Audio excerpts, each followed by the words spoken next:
மேலும் healing arts காலேஜுடைய professor Sathyan அந்த SV காலேஜிலும் ஒரு முக்கியமான பொறுப்பில் இருந்தான். அந்த வகையில் அங்கிருக்கும் சில ஸ்பெஷலான மாணவர்களை தேர்ந்தெடுத்து சத்யன் அவர்களுக்கு நேரடியாக பயிற்சி கொடுத்தார். அதில் மிகவும் சிறப்பாக செயல்பட்ட ஒரு திறமையான ஸ்டூடெண்ட் தான் இந்த இளங்கோ. அது மட்டுமின்றி அந்த காலேஜுடைய டேட்டா படி இளங்கோ அவர்களின் நம்பர் 1 ஸ்டூடெண்டான திகழ்ந்து வருகிறான். அப்படியான ஒருவனுடன் தான் ஹரிஷ் இப்போது மோதப் போகிறான். ஹரிஷும் ராணாவும் மோதிக்கொண்ட சண்டை கடைசி நொடியை எட்டிய போது திடீரென ஒரு வாள் மட்டும் வானத்தை நோக்கி பறக்க எல்லோரும் அந்த காட்சியை அதிர்ச்சியுடன் பார்த்து கொண்டிருந்தனர். ஏனென்றால் ஹரிஷ் தான் தோற்கப் போகிறான் என்று எல்லோரும் ஒரு முடிவுக்கே வந்திருந்த நேரத்தில் ஹரிஷ் தன் வாளுடன் களத்தில் கம்பீரமாக நிற்பதை அவர்களால் நம்பவே முடியவில்லை. சில நிமிடங்களுக்கு முன் நடந்ததை மீண்டும் மீண்டும் அவர்கள் நினைத்து பார்த்தனர். ஹரிஷின் வாளை தட்டிவிடும் நோக்கத்தில் ராணா முழு வேகத்துடன் தன்னுடைய வாளை வீச அந்த வாள் ஹரிஷின் கழுத்தை நோக்கி சென்றது. முன் வரிசையில் அமர்ந்திருந்த நடுவர்கள் முதற்கொண்டு சந்தனா, ஜீவா என எல்லோருமே அதை பார்த்து அசைய முடியாமல் உறைய மைக்ரோ வினாடி நேரத்தில் ஒரு ஸ்டெப் பின்னால் நகர்ந்த ஹரிஷ் தன்னுடைய வாளை இரு கைகளாலும் இறுக்கமாக பிடித்து கொண்டான். அவ்வளவு நேரமாக சேர்த்து வைத்திருந்த தன்னுடைய முழு பலத்தையும் அந்த வாளிற்கு மாற்றி மின்னல் வேகத்தில் அந்த ராணாவின் வாளை தடுத்தான். ராணா தன்னுடைய வாளை ஸ்ட்ராங்காக பிடித்திருந்த போதும் ஹரிஷ் காட்டிய பலத்திற்கு முன்னால் அவனால் எதுவுமே செய்ய முடியவில்லை. வாள் அவனுடைய கையில் இருந்து நழுவி மேலே பறந்தது. அன்றைய நாள் முழுவதும் நடந்த பல்வேறு சண்டை நிகழ்வுகளில் இந்த ஒரு காட்சி எல்லோரும் மனதிலும் ஒரு கூஸ் பம்ஸை தோற்றுவித்தது. எப்படி இது நடந்துச்சு என்று எல்லோரும் திகைப்புடன் பேசி கொண்டிருக்க மேலே பறந்து சென்று கிளிங் என்ற சத்தத்துடன் கீழே விழுந்த தன் வாளை பார்த்த ராணாவின் கண்களில் விவரிக்க முடியாத ஒரு கோபம் இருந்தது.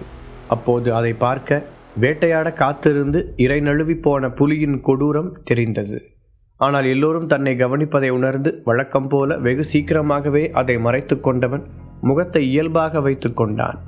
உதட்டோரம் ஒரு குறுஞ்சிரிப்புடன் ஹரிஷை நோக்கி தன் கைகளை நீட்டியவன், வாழ்த்துக்கள், இத்தனை வருஷத்தில் என்னை முதலாக தோக்கடித்த ஒரு ஹீரோவை இப்போதான் நான் பார்க்குறேன் என்று கூறினான். ஹரிஷ் எதுவும் சொல்லாமல் ஒரு புன்னகையுடன் ராணாவின் கைகளை பற்றி குலுக்கினான். அடுத்த நொடியே இருவருக்குள்ளும் தீப்பற்றி எறிவது போல ஒரு நெருப்பு பரவ அவர்களையும் அறியாமல் பட்டென்று கைகளை விலக்கிக் கொண்டனர்.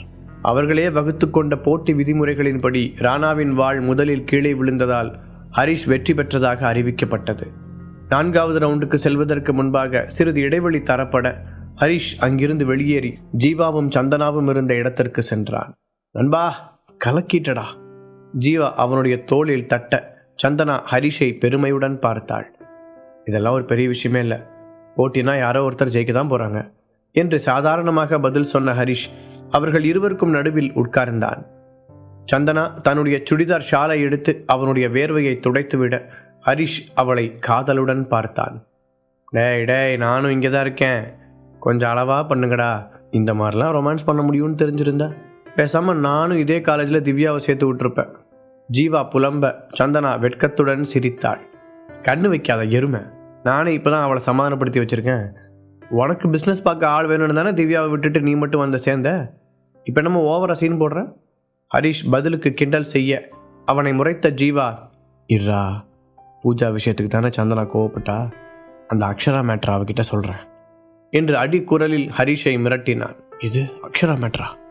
நீ சொல்கிறத கேட்கும்போதே ஒரு மாதிரி தாண்டா இருக்கு மச்சான். இப்போ தான் என் குடும்ப வாழ்க்கை கொஞ்சம் நல்லா போயிட்டுருக்கு, தயவு செஞ்சு போகிற போக்கில் அதில் எதையாவது கொளுத்தி போட்டுட்டு போயிடாத. ஹரிஷ் அவனிடம் கெஞ்சுவது போல கேட்க, அப்படி வா வழிக்கு என்றான் ஜீவா. ஹலோ, நீங்கள் 2 பேரும் பேசுகிறதெல்லாம் நான் கேட்டுட்டு தான் இருக்கேன் என்று சந்தனா சிரிப்பை அடக்கியபடி கோபமாக முகத்தை வைத்து கொண்டு கூற ஹரிஷ் பரிதாபமாக முழித்தான். அதை பார்த்து சந்தனாவும் ஜீவாவும் சத்தமாக சிரிக்க அங்கிருந்த சில கண்கள் அவர்கள் மூவரையும் பொறாமையாக பார்த்தது.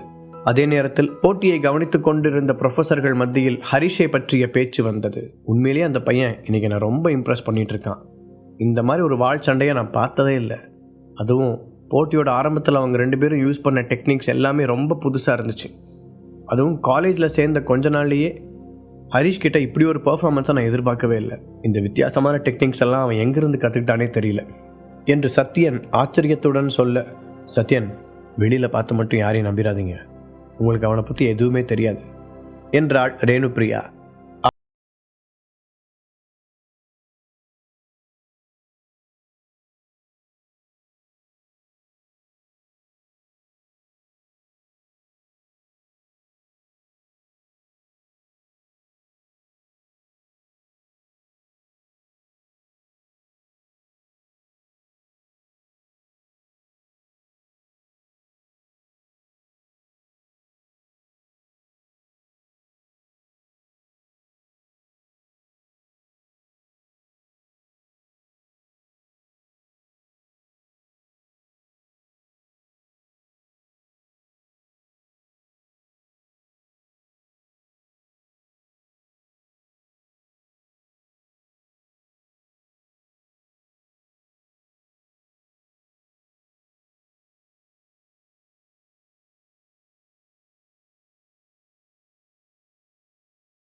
ஒருவரை ஒருவர் பார்த்து கொண்டனர். அங்கிருந்தவர்களில் ராஜேஸ்வரன் குடும்பத்திற்கு நேரடியாக அறிமுகமான ஆள் ரேணுபிரியா மட்டும்தான் என்பதால் அவள் சொல்வதை அவர்கள் நம்பத் தொடங்கினார்கள். கிறிஸ்டியோடு அவன் சண்டை போட்ட விதத்தை வச்சு நான் கூட நல்லவன்னு நினச்சிட்டேன். ஆனால் நீங்கள் சொல்கிறத பார்த்தா அப்படி இல்லை போல. ஒரு கல்யாண வாழ்க்கையை கெடுத்து விட்டு தன்னோட சொந்த குடும்பத்திலேயே குழப்பத்தை உண்டு பண்ணி ராஜேஸ்வரன் சாரோட சாவுக்கும் காரணமாக இருந்தவன் எப்படி நல்ல பையனாக இருப்பான்? ஒருவர் கோபமாக கூற, எனக்கு அவனை முதல் தடவை பார்க்கும்போதே ரொம்ப மோசமானவன் தெரிஞ்சிருச்சு. அவன் செஞ்ச ஒரு தப்பை தட்டி கேட்டதுக்காக ஒரு டீச்சர்னு கூட மரியாதை இல்லாமல் என்னை அவ்வளோ பேர் முன்னாடி போட்டு அடித்தான். இந்த மாதிரி ஒருத்தனை யாரால தான் பொறுத்துக்க முடியும்? அதான் வீட்டை விட்டே துரத்தி விட்டுருப்பாங்க என்று தயாளன் தன் பங்கிற்கு அங்கு எரிந்த தீயில் எண்ணெயை ஊற்றினான். ஏற்கனவே ஹரிஷின் மீது ஆத்திரத்தில் இருந்தவன் கிடைத்த இந்த வாய்ப்பை பயன்படுத்தி கொண்டான். அவனோட உண்மையான குணம் இவ்வளோ மோசமானதாக இருந்தால் ஃப்யூச்சரில் அது நம்ம எல்லாரையுமே பாதிக்கும் என்றார் இன்னொருவர். ஹரிஷின் திறமையை பார்த்து பொறாமை கொண்ட அவர் எப்படியாவது அவனை வளரவிடக்கூடாது என்று முடிவெடுத்து இதை கூறினார். மொத்தத்தில் அங்கிருந்த பெரும்பான்மையானோர் ஹரிஷின் அதீத திறமையை பார்த்து பயந்து போயிருந்தார்கள். இப்போது அவனை பற்றி சில மோசமான விஷயங்கள் தெரிய வந்ததும் அதை சாக்காக வைத்து ஹரிஷின் வளர்ச்சியை இதோடு நிறுத்த முயற்சித்தனர். மேலும் எதிர்காலத்தில் அவனை முன்வைத்து ஹீலிங் ஆர்ட்ஸ் காலேஜ் தங்களுக்கு பெரும் அச்சுறுத்தலாக மாறும் என்று நினைத்தவர்கள் இதை ஒரு நல்ல வாய்ப்பாக பயன்படுத்தி கொள்ள நினைத்தார்கள். அவர்கள் பேசிக்கொள்வதையெல்லாம் கேட்ட ரேணுபிரியா யாமினியை பார்த்து திருப்தியாக சிரித்தாள். இங்கிருக்கும் உயர்மட்ட தலைவர்கள் எல்லோரையும் ஹரிஷுக்கு எதிராக திருப்ப வேண்டும் என்ற அவளுடைய திட்டம் பலித்ததை நினைத்து ரேணுபிரியாவிற்கு சந்தோஷமாக இருந்தது. அவள் விரித்த வலையில் அங்கிருந்த 3 பேர் மட்டும்தான் விழவில்லை. முதலாவது ஹீலிங் ஆர்ட்ஸ் காலேஜின் வைஸ் பிரசிடென்ட் நாதன். அவருக்கு ஏற்கனவே ஹரிஷ் பற்றி தெரியும் என்பதால் ரேணுபிரியா என்ன செய்ய முயற்சிக்கிறாள் என்பதை அவரால் தெளிவாக புரிந்து கொள்ள முடிந்தது. இரண்டாவது, ஹரிஷின் மீது அபிமானம் கொண்டிருந்த சத்தியன். ஓரளவிற்கு மனிதர்களை புரிந்து கொள்ள முடிந்த அவரால் ரேணுபிரியா சொல்வது பொய் என்பதை எளிதாகவே யூகிக்க முடிந்தது. தலையை திருப்பி ஜீவாவிடம் சிரித்து பேசிக் கொண்டிருந்த ஹரிஷை சிறிது நேரம் உற்று பார்த்தவர், நிச்சயமா இவன் இதெல்லாம் செஞ்சிருக்க வாய்ப்பே இல்லை. அவன் முகத்தில் இருக்கிற உற்சாகத்தையும் தாண்டி மனசுக்குள்ள ஏதோ ஒரு நிரந்தரமான சோகம் இருக்கிறத என்னால் புரிஞ்சுக்க முடியுது. அது ஒருவேளை சொந்த குடும்பத்தாலேயே புறக்கணிக்கப்பட்டதாக கூட இருக்கலாம் என்று ஹரிஷை பற்றி சரியாகவே கணித்தான். கடைசியாக அவர்கள் பேசுவதையெல்லாம் ஓரமாக நின்று கேட்டுக்கொண்டிருந்த ராணாவின் முகத்தில் ஒரு தீவிர யோசனை தெரிந்தது. அவன் எதை பற்றி யோசிக்கிறான் என்று கண்டுபிடிக்க முடியவில்லை என்றாலும் ரேணுபிரியா சொன்னதை நம்பியதற்கான தோற்றம் அவனிடம் தெரியவில்லை. ஹரிஷை பற்றி அவர்கள் பேசும் எல்லாவற்றையும் உன்னிப்பாக கவனித்துக் கொண்டிருந்தவன் அவர்கள் ஒவ்வொருவரை பற்றியும் நன்றாக புரிந்து கொண்டான். திடீரென அவருடைய முகத்தில் ஒரு இகழ்ச்சியான சிரிப்பு தோன்றியது.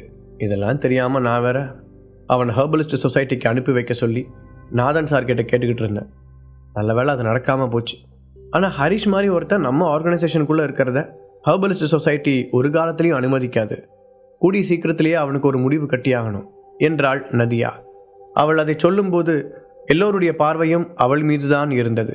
அங்கிருந்த பெரும்பான்மையானோர் மனதிலும் அதே எண்ணம்தான் இருந்தாலும் யாருக்கும் அவளைப் போல சத்தமாக சொல்லும் தைரியம் இல்லை. இப்போது நதியாவே தொடர்ந்தாள், நாம் எல்லாரும் ஒரே மாதிரி தானே யோசிக்கிறோம். இப்போவே ஹரிஷ் இங்கே இருக்கிற எல்லாரை விடவும் அதிக சக்தியோடு இருக்கான். ஒருவேளை அவனோட வலிமையும் திறமையும் இன்னும் அதிகமாச்சுன்னா ஒரு நாள் இல்லாட்டி ஒரு நாள் நம்ம எல்லாருக்கும் எதிரியாக மாறி நிற்பான். அப்படி அவன் நம்மளால் கையாளவே முடியாத அளவுக்கு பலசாலியாக மாறி நிற்கிறதுக்கு முன்னாடி அவன் இங்கிருந்து வெளியே அனுப்புறது நல்லது. அவள் சொல்லி முடிக்க அங்கிருந்த யாருமே அதற்கு எதிர்ப்பு தெரிவிக்காமல் அமைதியாக இருந்தனர். அதை நாம மட்டுமே முடிவு செய்ய முடியாதுல்ல என்று ஒரு ப்ரொஃபஸர் முணுமுணுக்க நதியா கேள்விக்குறியுடன் அவரை பார்த்தாள். ஹரிஷ் ஹீலிங் ஆர்ட்ஸ் காலேஜோட ஸ்டூடெண்ட்.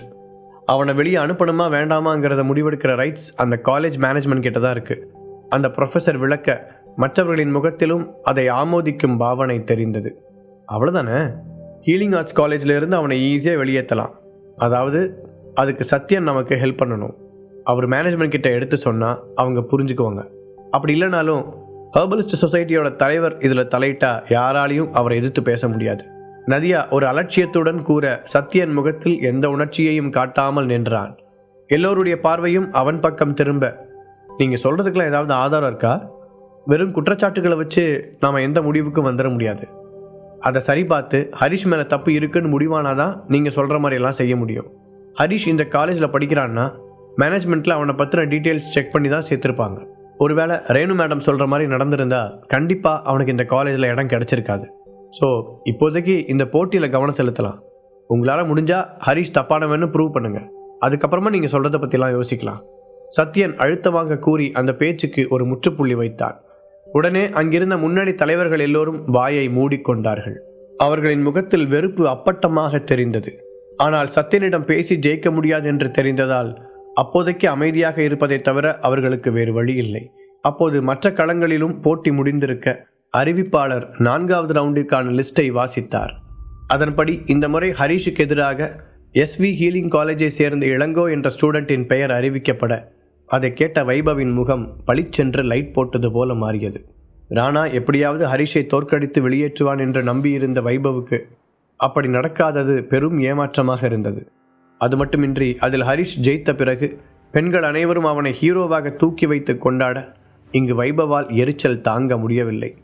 இப்போது அதற்கு ஆறுதல் அளிக்கும் விதமாக இந்த அறிவிப்பை பார்த்தவன் ஹரிஷை ஏளனத்துடன் நோக்கினான். ஹரிஷ், இந்த டைம் நீ போட்டியில் பின்வாங்கிறது ரொம்ப நல்லது.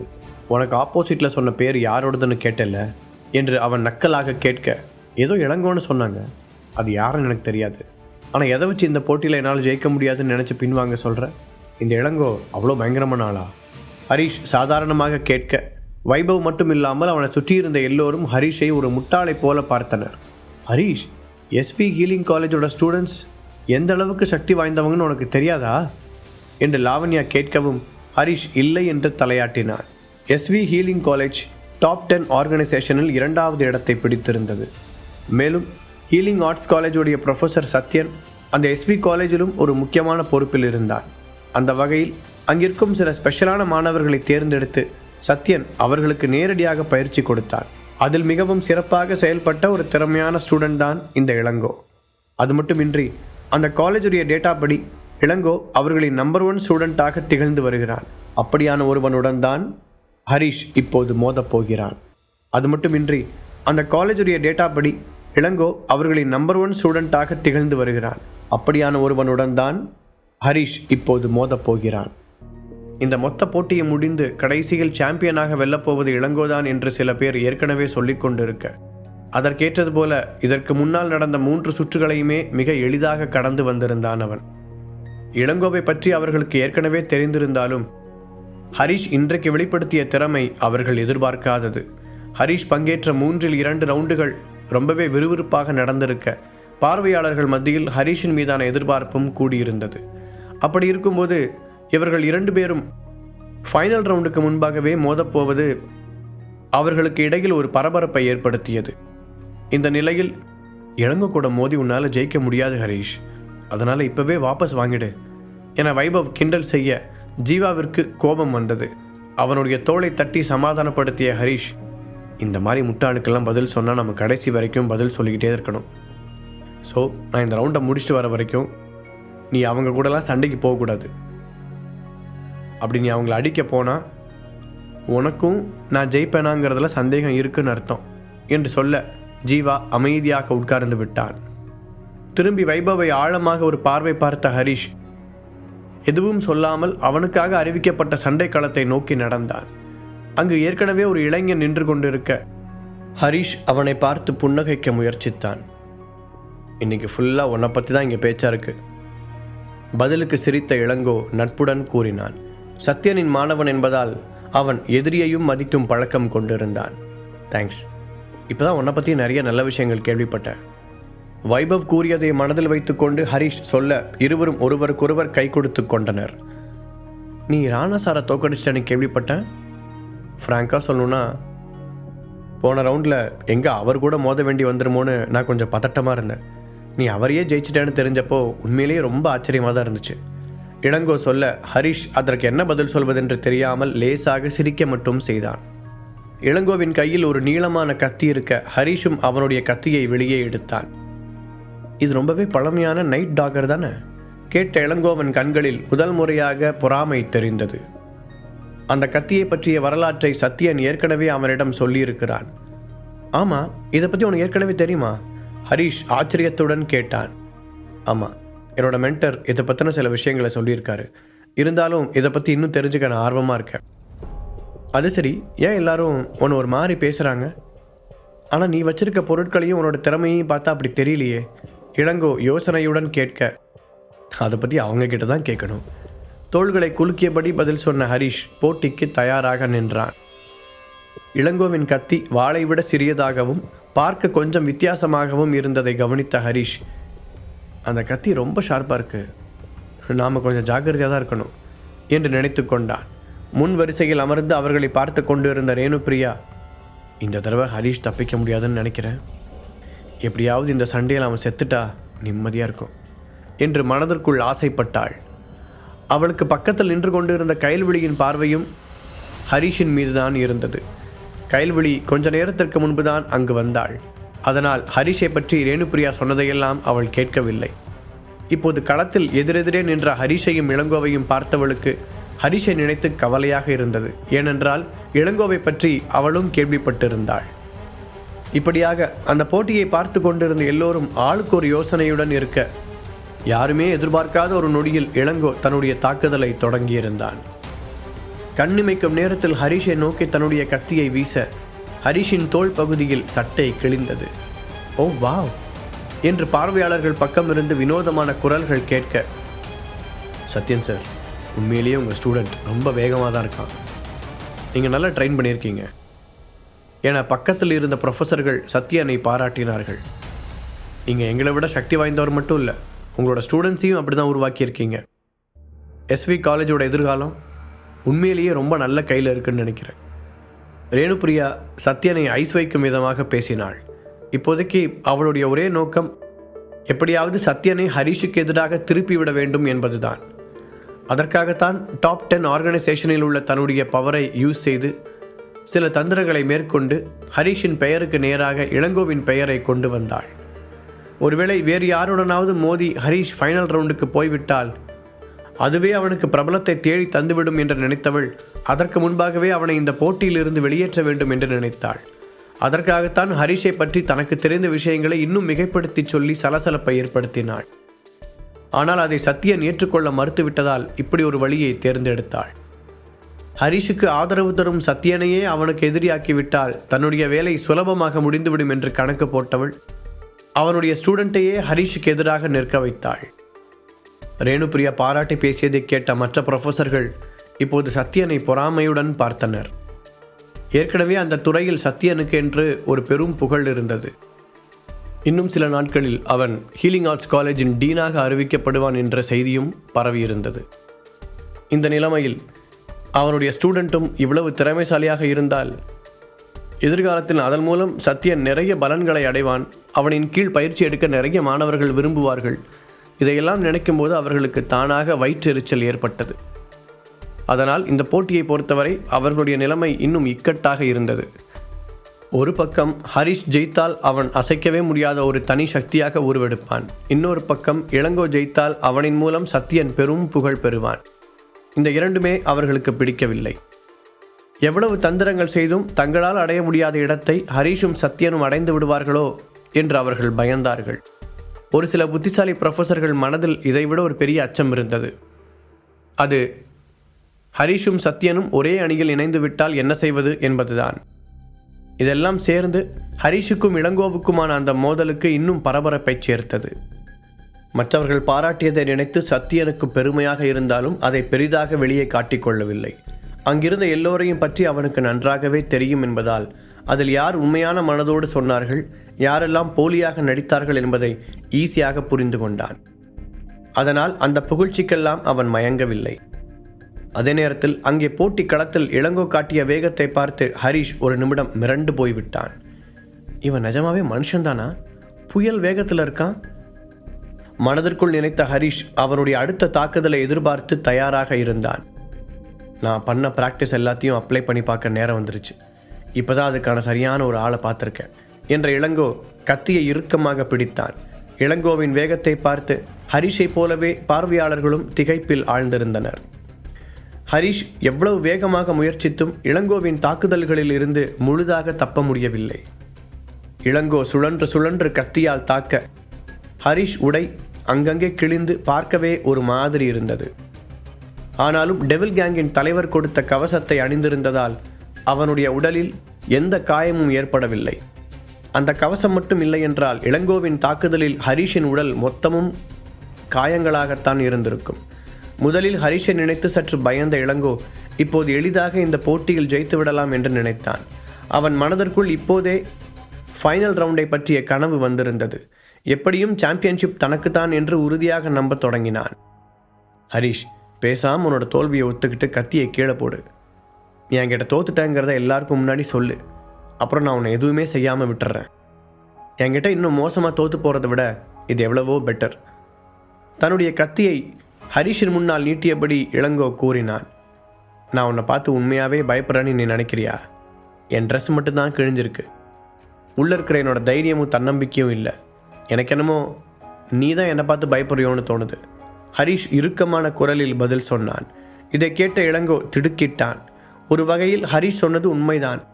அவன் ஹரிஷின் மீது பயன்படுத்தியது ஸ்விஃப்ட் என்ற புது வகையான கத்தி சண்டை முறை. அதன் மூலம் ஒரு நபரை சில நொடிகளில் துண்டு துண்டாக கிழித்து விடலாம். ஆனால் அவன் நெடுநேரமாக ஹரிஷை தாக்கி கொண்டிருந்தான். ஆனால் அவனுடைய சட்டையை தாண்டி உடலை தொட முடியவில்லை.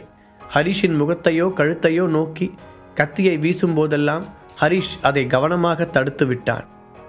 இப்படியே ரொம்ப நேரம் தொடர்ந்தால் இளங்கோ எவ்வளவுதான் சக்தி வாய்ந்த ஆளாக இருந்தாலும் ஒரு கட்டத்தில் சோர்ந்து போய்விடுவோம் என்பதை அறிந்திருந்தான். ஹரிஷ் பின்வாங்கப் போவதில்லை என்பதை புரிந்து கொண்டவன், அப்படின்னா எனக்கு வேற வழி இல்லை என்று சொல்லியபடி திடீரென தன் தாக்குதலை நிறுத்தினான். ஹரிஷ் யோசனையுடன் அவனை பார்க்கும்போதே இளங்கோ கண்களை மூடி உள் வலிமையை சேகரிக்கத் தொடங்கினான். இன்னும் இவன் என்னென்ன வித்தையை கற்று வச்சிருக்கான்னு தெரியலையே என்று ஆச்சரியத்துடன் அவனை பார்த்த ஹரிஷ் கிடைத்த இடைவெளியில் அடுத்து என்ன செய்யலாம் என்று யோசிக்கத் தொடங்கினான். சடனாக அவர்கள் போட்டுக்கொண்டிருந்த சண்டையின் வேகம் குறைந்தது. இருவரும் பெயருக்கு கத்தியை வீசுவதைக் கண்டு எல்லோரும் குழப்பமடைந்தார்கள். என்னாச்சு, திடீர்னு ஸ்லோ ஆயிட்டாங்க என்று ஒருவர் முகத்தை ஒருவர் பார்த்து கொள்ள, அதையெல்லாம் கண்டுகொள்ளாத ஹரிஷ் தன்னுடைய வாளை பயன்படுத்தலாமா என்று யோசித்தான். ஆனால் நாள் முழுவதும் அதை பயன்படுத்தும் அளவிற்கு தான் இன்னும் பயிற்சி பெறவில்லை என்பதை உணர்ந்தவன், ஏற்கனவே ஒரு தடவை அதை வச்சு சண்டை போட்டாச்சு, இப்போ திரும்பவும் அதை எடுத்து சண்டை போட்டால் நாம தான் சீக்கிரம் டயர்டாயிடுவோம். அது எதிரிக்குத்தான் சாதகமாக முடியும். இவனை தோக்கடிக்கிறதுக்கு வேற ஏதாவது வழியை தான் தேடணும் என்று முடிவெடுத்தான். அப்போது திடீரென ஹரிஷுக்கு ஒரு விஷயம் ஞாபகம் வந்தது. அவன் சமீபத்தில்தான் நைட் டாகர் கத்தியை வைத்து சண்டை போடும் ஒரு புதிய முறையை பற்றி புத்தகத்தில் படித்தான். ஆனால் இதுவரை அதை செயல்படுத்தி பார்த்ததில்லை. இப்போது இருக்கும் சூழ்நிலையில் அதை செய்து பார்ப்பது தவறில்லை என்று அவனுக்கு தோன்றியது. அதே நேரத்தில் கண்களை திறந்த இளங்கோ, ஹரிஷ், நான் இப்போ ஒரு அல்டிமேட் நியூ டெக்னிக்கை யூஸ் பண்ண போகிறேன். இப்போ வரப்போகிற என் கத்தியோட வேகத்தை உன்னால் தாங்கிக்கவே முடியாது. ஸோ என் முன்னாடி மண்டி போட்டு தோல்வியை ஒத்துக்கிறதுக்கு இதுதான் உனக்கு லாஸ்ட் வார்னிங். அப்படி இல்லாட்டி இதுக்கு மேலே உனக்கு என்ன நடந்தாலும் நான் பொறுப்பில்லை. ஒருவேளை இந்த டெக்னிக்கால் உன் உயிரே கூட போகலாம் என்று கடுமையான குரலில் ஹரிஷை எச்சரித்தான். உண்மையை சொல்ல வேண்டுமென்றால் இளங்கோவிற்கே அந்த புது டெக்னிக் வேலை செய்யுமா என்று தெரியவில்லை. அவன் இன்னும் அதில் முழுமையாக தேர்ச்சி பெறவில்லை. இருந்தாலும் தான் மிரட்டுவதிலேயே ஹரிஷ் பயந்து போட்டியை விட்டு விலகி விடுவான் என்று அவன் எதிர்பார்த்தான். அப்படி நடக்காவிட்டால் அந்த அல்டிமேட் டெக்னிக்கை அவன் பயன்படுத்திதான் ஆக வேண்டும். இவ்வளவு பேர் முன்னிலையில் அதை சரியாக செய்யாவிட்டால் சத்யனின் கோபத்திற்கு ஆளாக வேண்டியிருக்கும் என்ற கவலையும் அவனுக்கு இருந்தது. இருந்தாலும் இந்த போட்டியில் வெற்றி பெற இப்போது அவன் ஏதாவது செய்தே ஆக வேண்டிய கட்டாயத்தில் இருந்தான். அதனால் இப்போது இதை விட்டால் அவனுக்கு வேறு வழியில்லை. இளங்கோ வேண்டுமென்றே அதை சத்தமாக கூற, ஹரிஷ், பேசாமல் நீ தோல்வியை ஒத்துக்கோ. வாழ்க்கை இழக்கிறத விட இந்த சின்ன அவமானம் ஒன்றும் பெரிய விஷயம் இல்லை என்று ஹரிஷுக்கு ஆதரவாக இருந்த சில பெண்களே எழுந்து நின்று கத்தத் தொடங்கினார்கள். ஜீவா, எனக்கு ரொம்ப பயமாக இருக்கு. ஹரிஷ்க்கு ஒன்றும் ஆகாதில்ல? சந்தனா குரலின் நடுக்கத்துடன் ஜீவாவிடம் கேட்டாள். ஹரிஷ் போன்ற ஒரு வீரனின் மனைவியான தான் இனிமேல் அழக்கூடாது, முடிந்தவரை தைரியமாக இருக்க வேண்டும் என்ற உறுதியுடன் அவள் இருந்ததால் அழாமல் தன்னை கட்டுப்படுத்தி கொண்டாள். இருந்தாலும் இளங்கோ சொன்ன விதத்தால் அவளுக்குள் ஒரு நடுக்கம் ஓடிக்கொண்டுதான் இருந்தது. அப்படிலாம் எதுவும் ஆகாது சந்தனா, கண்டிப்பாக அவன் ஜெயிச்சிருவான். ஜீவா அவளுக்கு தைரியம் சொன்னாலும் அவனுக்குமே கொஞ்சம் பயம் இருக்கத்தான் செய்தது. ஹரிஷ், பிடிவாதமாக இருக்காதீங்க, விட்டு கொடுத்தாலும் பரவாயில்ல, நீங்கள் உயிரோடு இருந்தால் போதும். அக்ஷராவும் தன்னை மறந்து எழுந்து நின்று கத்தினாள். தன்னை சுற்றி ஏதேதோ கூக்குரல்கள் எழுந்தாலும் ஹரிஷின் கண்களில் இறுதி வரை போராட வேண்டும் என்ற உறுதி மேலும் மேலும் அதிகரித்து கொண்டேதான் சென்றது. அக்ஷராவும் தன்னை மறந்து எழுந்து நின்று கத்தினாள். தன்னை சுற்றி ஏதேதோ கூக்குரல்கள் எழுந்தாலும் ஹரிஷின் கண்களில் இறுதி வரை போராட வேண்டும் என்ற உறுதி மேலும் மேலும் அதிகரித்து கொண்டேதான் சென்றது. அவனுக்கு இந்த சவால் பிடித்திருந்தது. அவன் தன்னுடைய உடல் வலிமையை எல்லாம் ஒன்று சேர்த்த போது தன்னுடைய உடல் இன்னும் ஸ்ட்ராங்காக மாறுவதை வெளிப்படையாக உணர முடிந்தது. அப்படியே புக்கில் படித்த அந்த மெத்தடை நினைவுக்கு கொண்டு வந்தவன் அதை பயன்படுத்தவும் தயாரானான். திடீரென காற்றில் குதித்த ஹரிஷ் இளங்கோவை நோக்கி துப்பாக்கியிலிருந்து வெளிப்படும் ஒரு புல்லட்டை போல பாய்ந்தான். ஹரிஷ், இதுக்கு மேலே உன் சாவுக்கு நீதான் பொறுப்பு. சத்தமாக கத்திய இளங்கோ ஹரிஷை எதிர்கொள்வதற்கு எகிரி குதித்தான். இருவரும் மோதிக்கொண்ட வேகத்தில் அந்த இடம் முழுவதும் தூசி கிளம்ப யாராலும் கண்ணை திறக்க முடியவில்லை. இந்த ஹரிஷுக்கு பைத்தியம் தான் பிடிச்சிருக்கு. அவனோட சாவை தேடி அவனே போகிறான். அதுவும் நல்லதுதான், செத்து தொலைட்டோம் என்று அவனை அடியோடு வெறுத்தவர்கள் வன்மத்தோடு சந்தோஷப்பட்டனர். ஆனால் அந்த சண்டை களத்தை சுற்றிலும் புழுதி நிரம்பியிருந்ததால் அங்கு என்ன நடக்கிறது என்பதை அவர்களால் பார்க்க முடியவில்லை. ஹரி என்றபடி சந்தனாவும் ஜீவாவும் எழுந்து கத்த, முன் வரிசையில் இருந்த சத்தியனும் அதிர்ச்சியில் உட்கார்ந்திருந்த இருக்கையில் இருந்து எழுந்து நின்று விட்டான். அந்த தூசி அடங்கி எல்லோருக்கும் பார்வை திரும்ப சில நிமிடங்களுக்கு மேலானது. ஒரு வழியாக எல்லோரும் கண்களை கஷ்டப்பட்டு நன்றாக விழித்து பார்க்க, அப்போது அந்த போட்டி களத்தின் மையத்தில் கிடந்த இளங்கோவின் வெளிரிய முகத்தை கண்டு அதிர்ச்சி அடைந்தனர். அவனுடைய உடையெல்லாம் கிழிந்து பார்க்கவே பரிதாபமாக இருந்தான். அவன் கையில் இருந்த வாள் துண்டு துண்டாக உடைந்து அவனை சுற்றிலும் சிதறி கிடந்தது. இளங்கோவின் முகமோ அதைவிட மோசமாக பேயறைந்தது போல இருந்தது.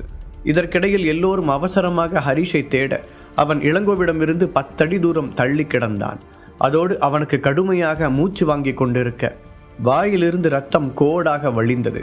கையில் நைட் டாகரை பிடித்தபடி எழுந்து நிற்க முயற்சித்து கொண்டிருந்தான். இந்த காட்சி கூட்டத்தில் இருந்தவர்களை குழப்பத்தில் ஆழ்த்தியது. இப்போ இதில் யார் ஜெயிச்சது? 2 பேருமே அடிபட்ட மாதிரி தான் இருக்காங்க. அங்கே என்ன நடந்துச்சுன்னே தெரியலையே. ஒருவர் கவலையுடன் சத்தமாக கேட்க எல்லோரும் அதே கேள்வியுடன் நடுவர்களை பார்த்தனர். ஹரிஷ் மூச்சு விட்டு கொண்டிருப்பதை பார்த்த பிறகுதான் சந்தனாவிற்கும் ஜீவாவிற்கும் நிம்மதியாக இருந்தது. அவனுக்கு ஒன்றும் ஆகலை, நீ உட்கார் சந்தனா என்று அவளுக்கு ஆறுதல் சொல்வது போல தனக்கும் சொல்லிக்கொண்டான் ஜீவா. அக்ஷரா, பூஜா, மோனிஷா போன்ற மற்ற பெண்களுக்கும் அப்போதுதான் உயிரே வந்தது. இதற்கிடையில் சத்தியன் கைகளை பின்புறமாக கட்டியபடி அந்த போட்டி களத்தையே பார்த்து கொண்டிருந்தான். போட்டியின் கடைசி நிமிடங்கள் முழுவதுமே புழுதி நிரம்பியிருந்ததால் நடுவர்கள் என்ன முடிவு சொல்வதென்று தெரியாமல் ஒருவரை ஒருவர் குழப்பத்துடன் பார்த்து கொண்டனர். யாருக்கும் யார் ஜெயித்தது என்று தெரியவில்லை. நீங்களாம் என்ன மாதிரியான ஜட்ஜஸ்? சத்தியன் கோபமாக கேட்டான். இத்தனை வருடங்களில் அவனை இந்த அளவுக்கு கோபமாக யாருமே பார்த்ததில்லை. அவனுடைய ஸ்டூடெண்டான இளங்கோ ஜெயித்ததாக அறிவிக்க வேண்டும் என்றுதான் சத்தியன் இவ்வளவு கோபப்படுகிறான் என்று எல்லோரும் நினைத்தார்கள். அது சத்தியன், ஆரம்பத்திலிருந்தே இளங்கோ கைதான் ஓங்கி இருந்துச்சு. அதை வச்சு பார்க்கும்போது என்று ஒருவர் இழுக்க, ஓ அப்படின்னா முதல்ல யார் அடித்தாங்களோ அவங்க ஜெயிச்சவங்க ஆயிடுவாங்களா? அப்படி பார்த்தா எதுக்காக இவ்வளோ நேரம் போட்டி நடத்துனீங்க? போட்டி தொடங்க 2வது நிமிஷமே யார் ஜெயிச்சான்னு அறிவிச்சிருக்க வேண்டியதானே? சத்தியன் முன்பை விட கோபமாக கத்த எல்லோரும் என்ன பதில் சொல்வதென்று தெரியாமல் திணறினார்கள். இப்போது அவன் என்ன சொல்ல வருகிறான் என்று யாருக்கும் புரியவில்லை. பின்பு அவர்களை முறைத்து பார்த்தவன் எதுவும் பேசாமல் அங்கிருந்த உயரமான மேடையில் ஏறினான். அவன் கை நீட்ட அங்கிருந்த காலேஜ் ஸ்டாஃப் ஒருவர் மைக்கை எடுத்து அவனிடம் கொடுத்தார். எல்லாருக்கும் வணக்கம்.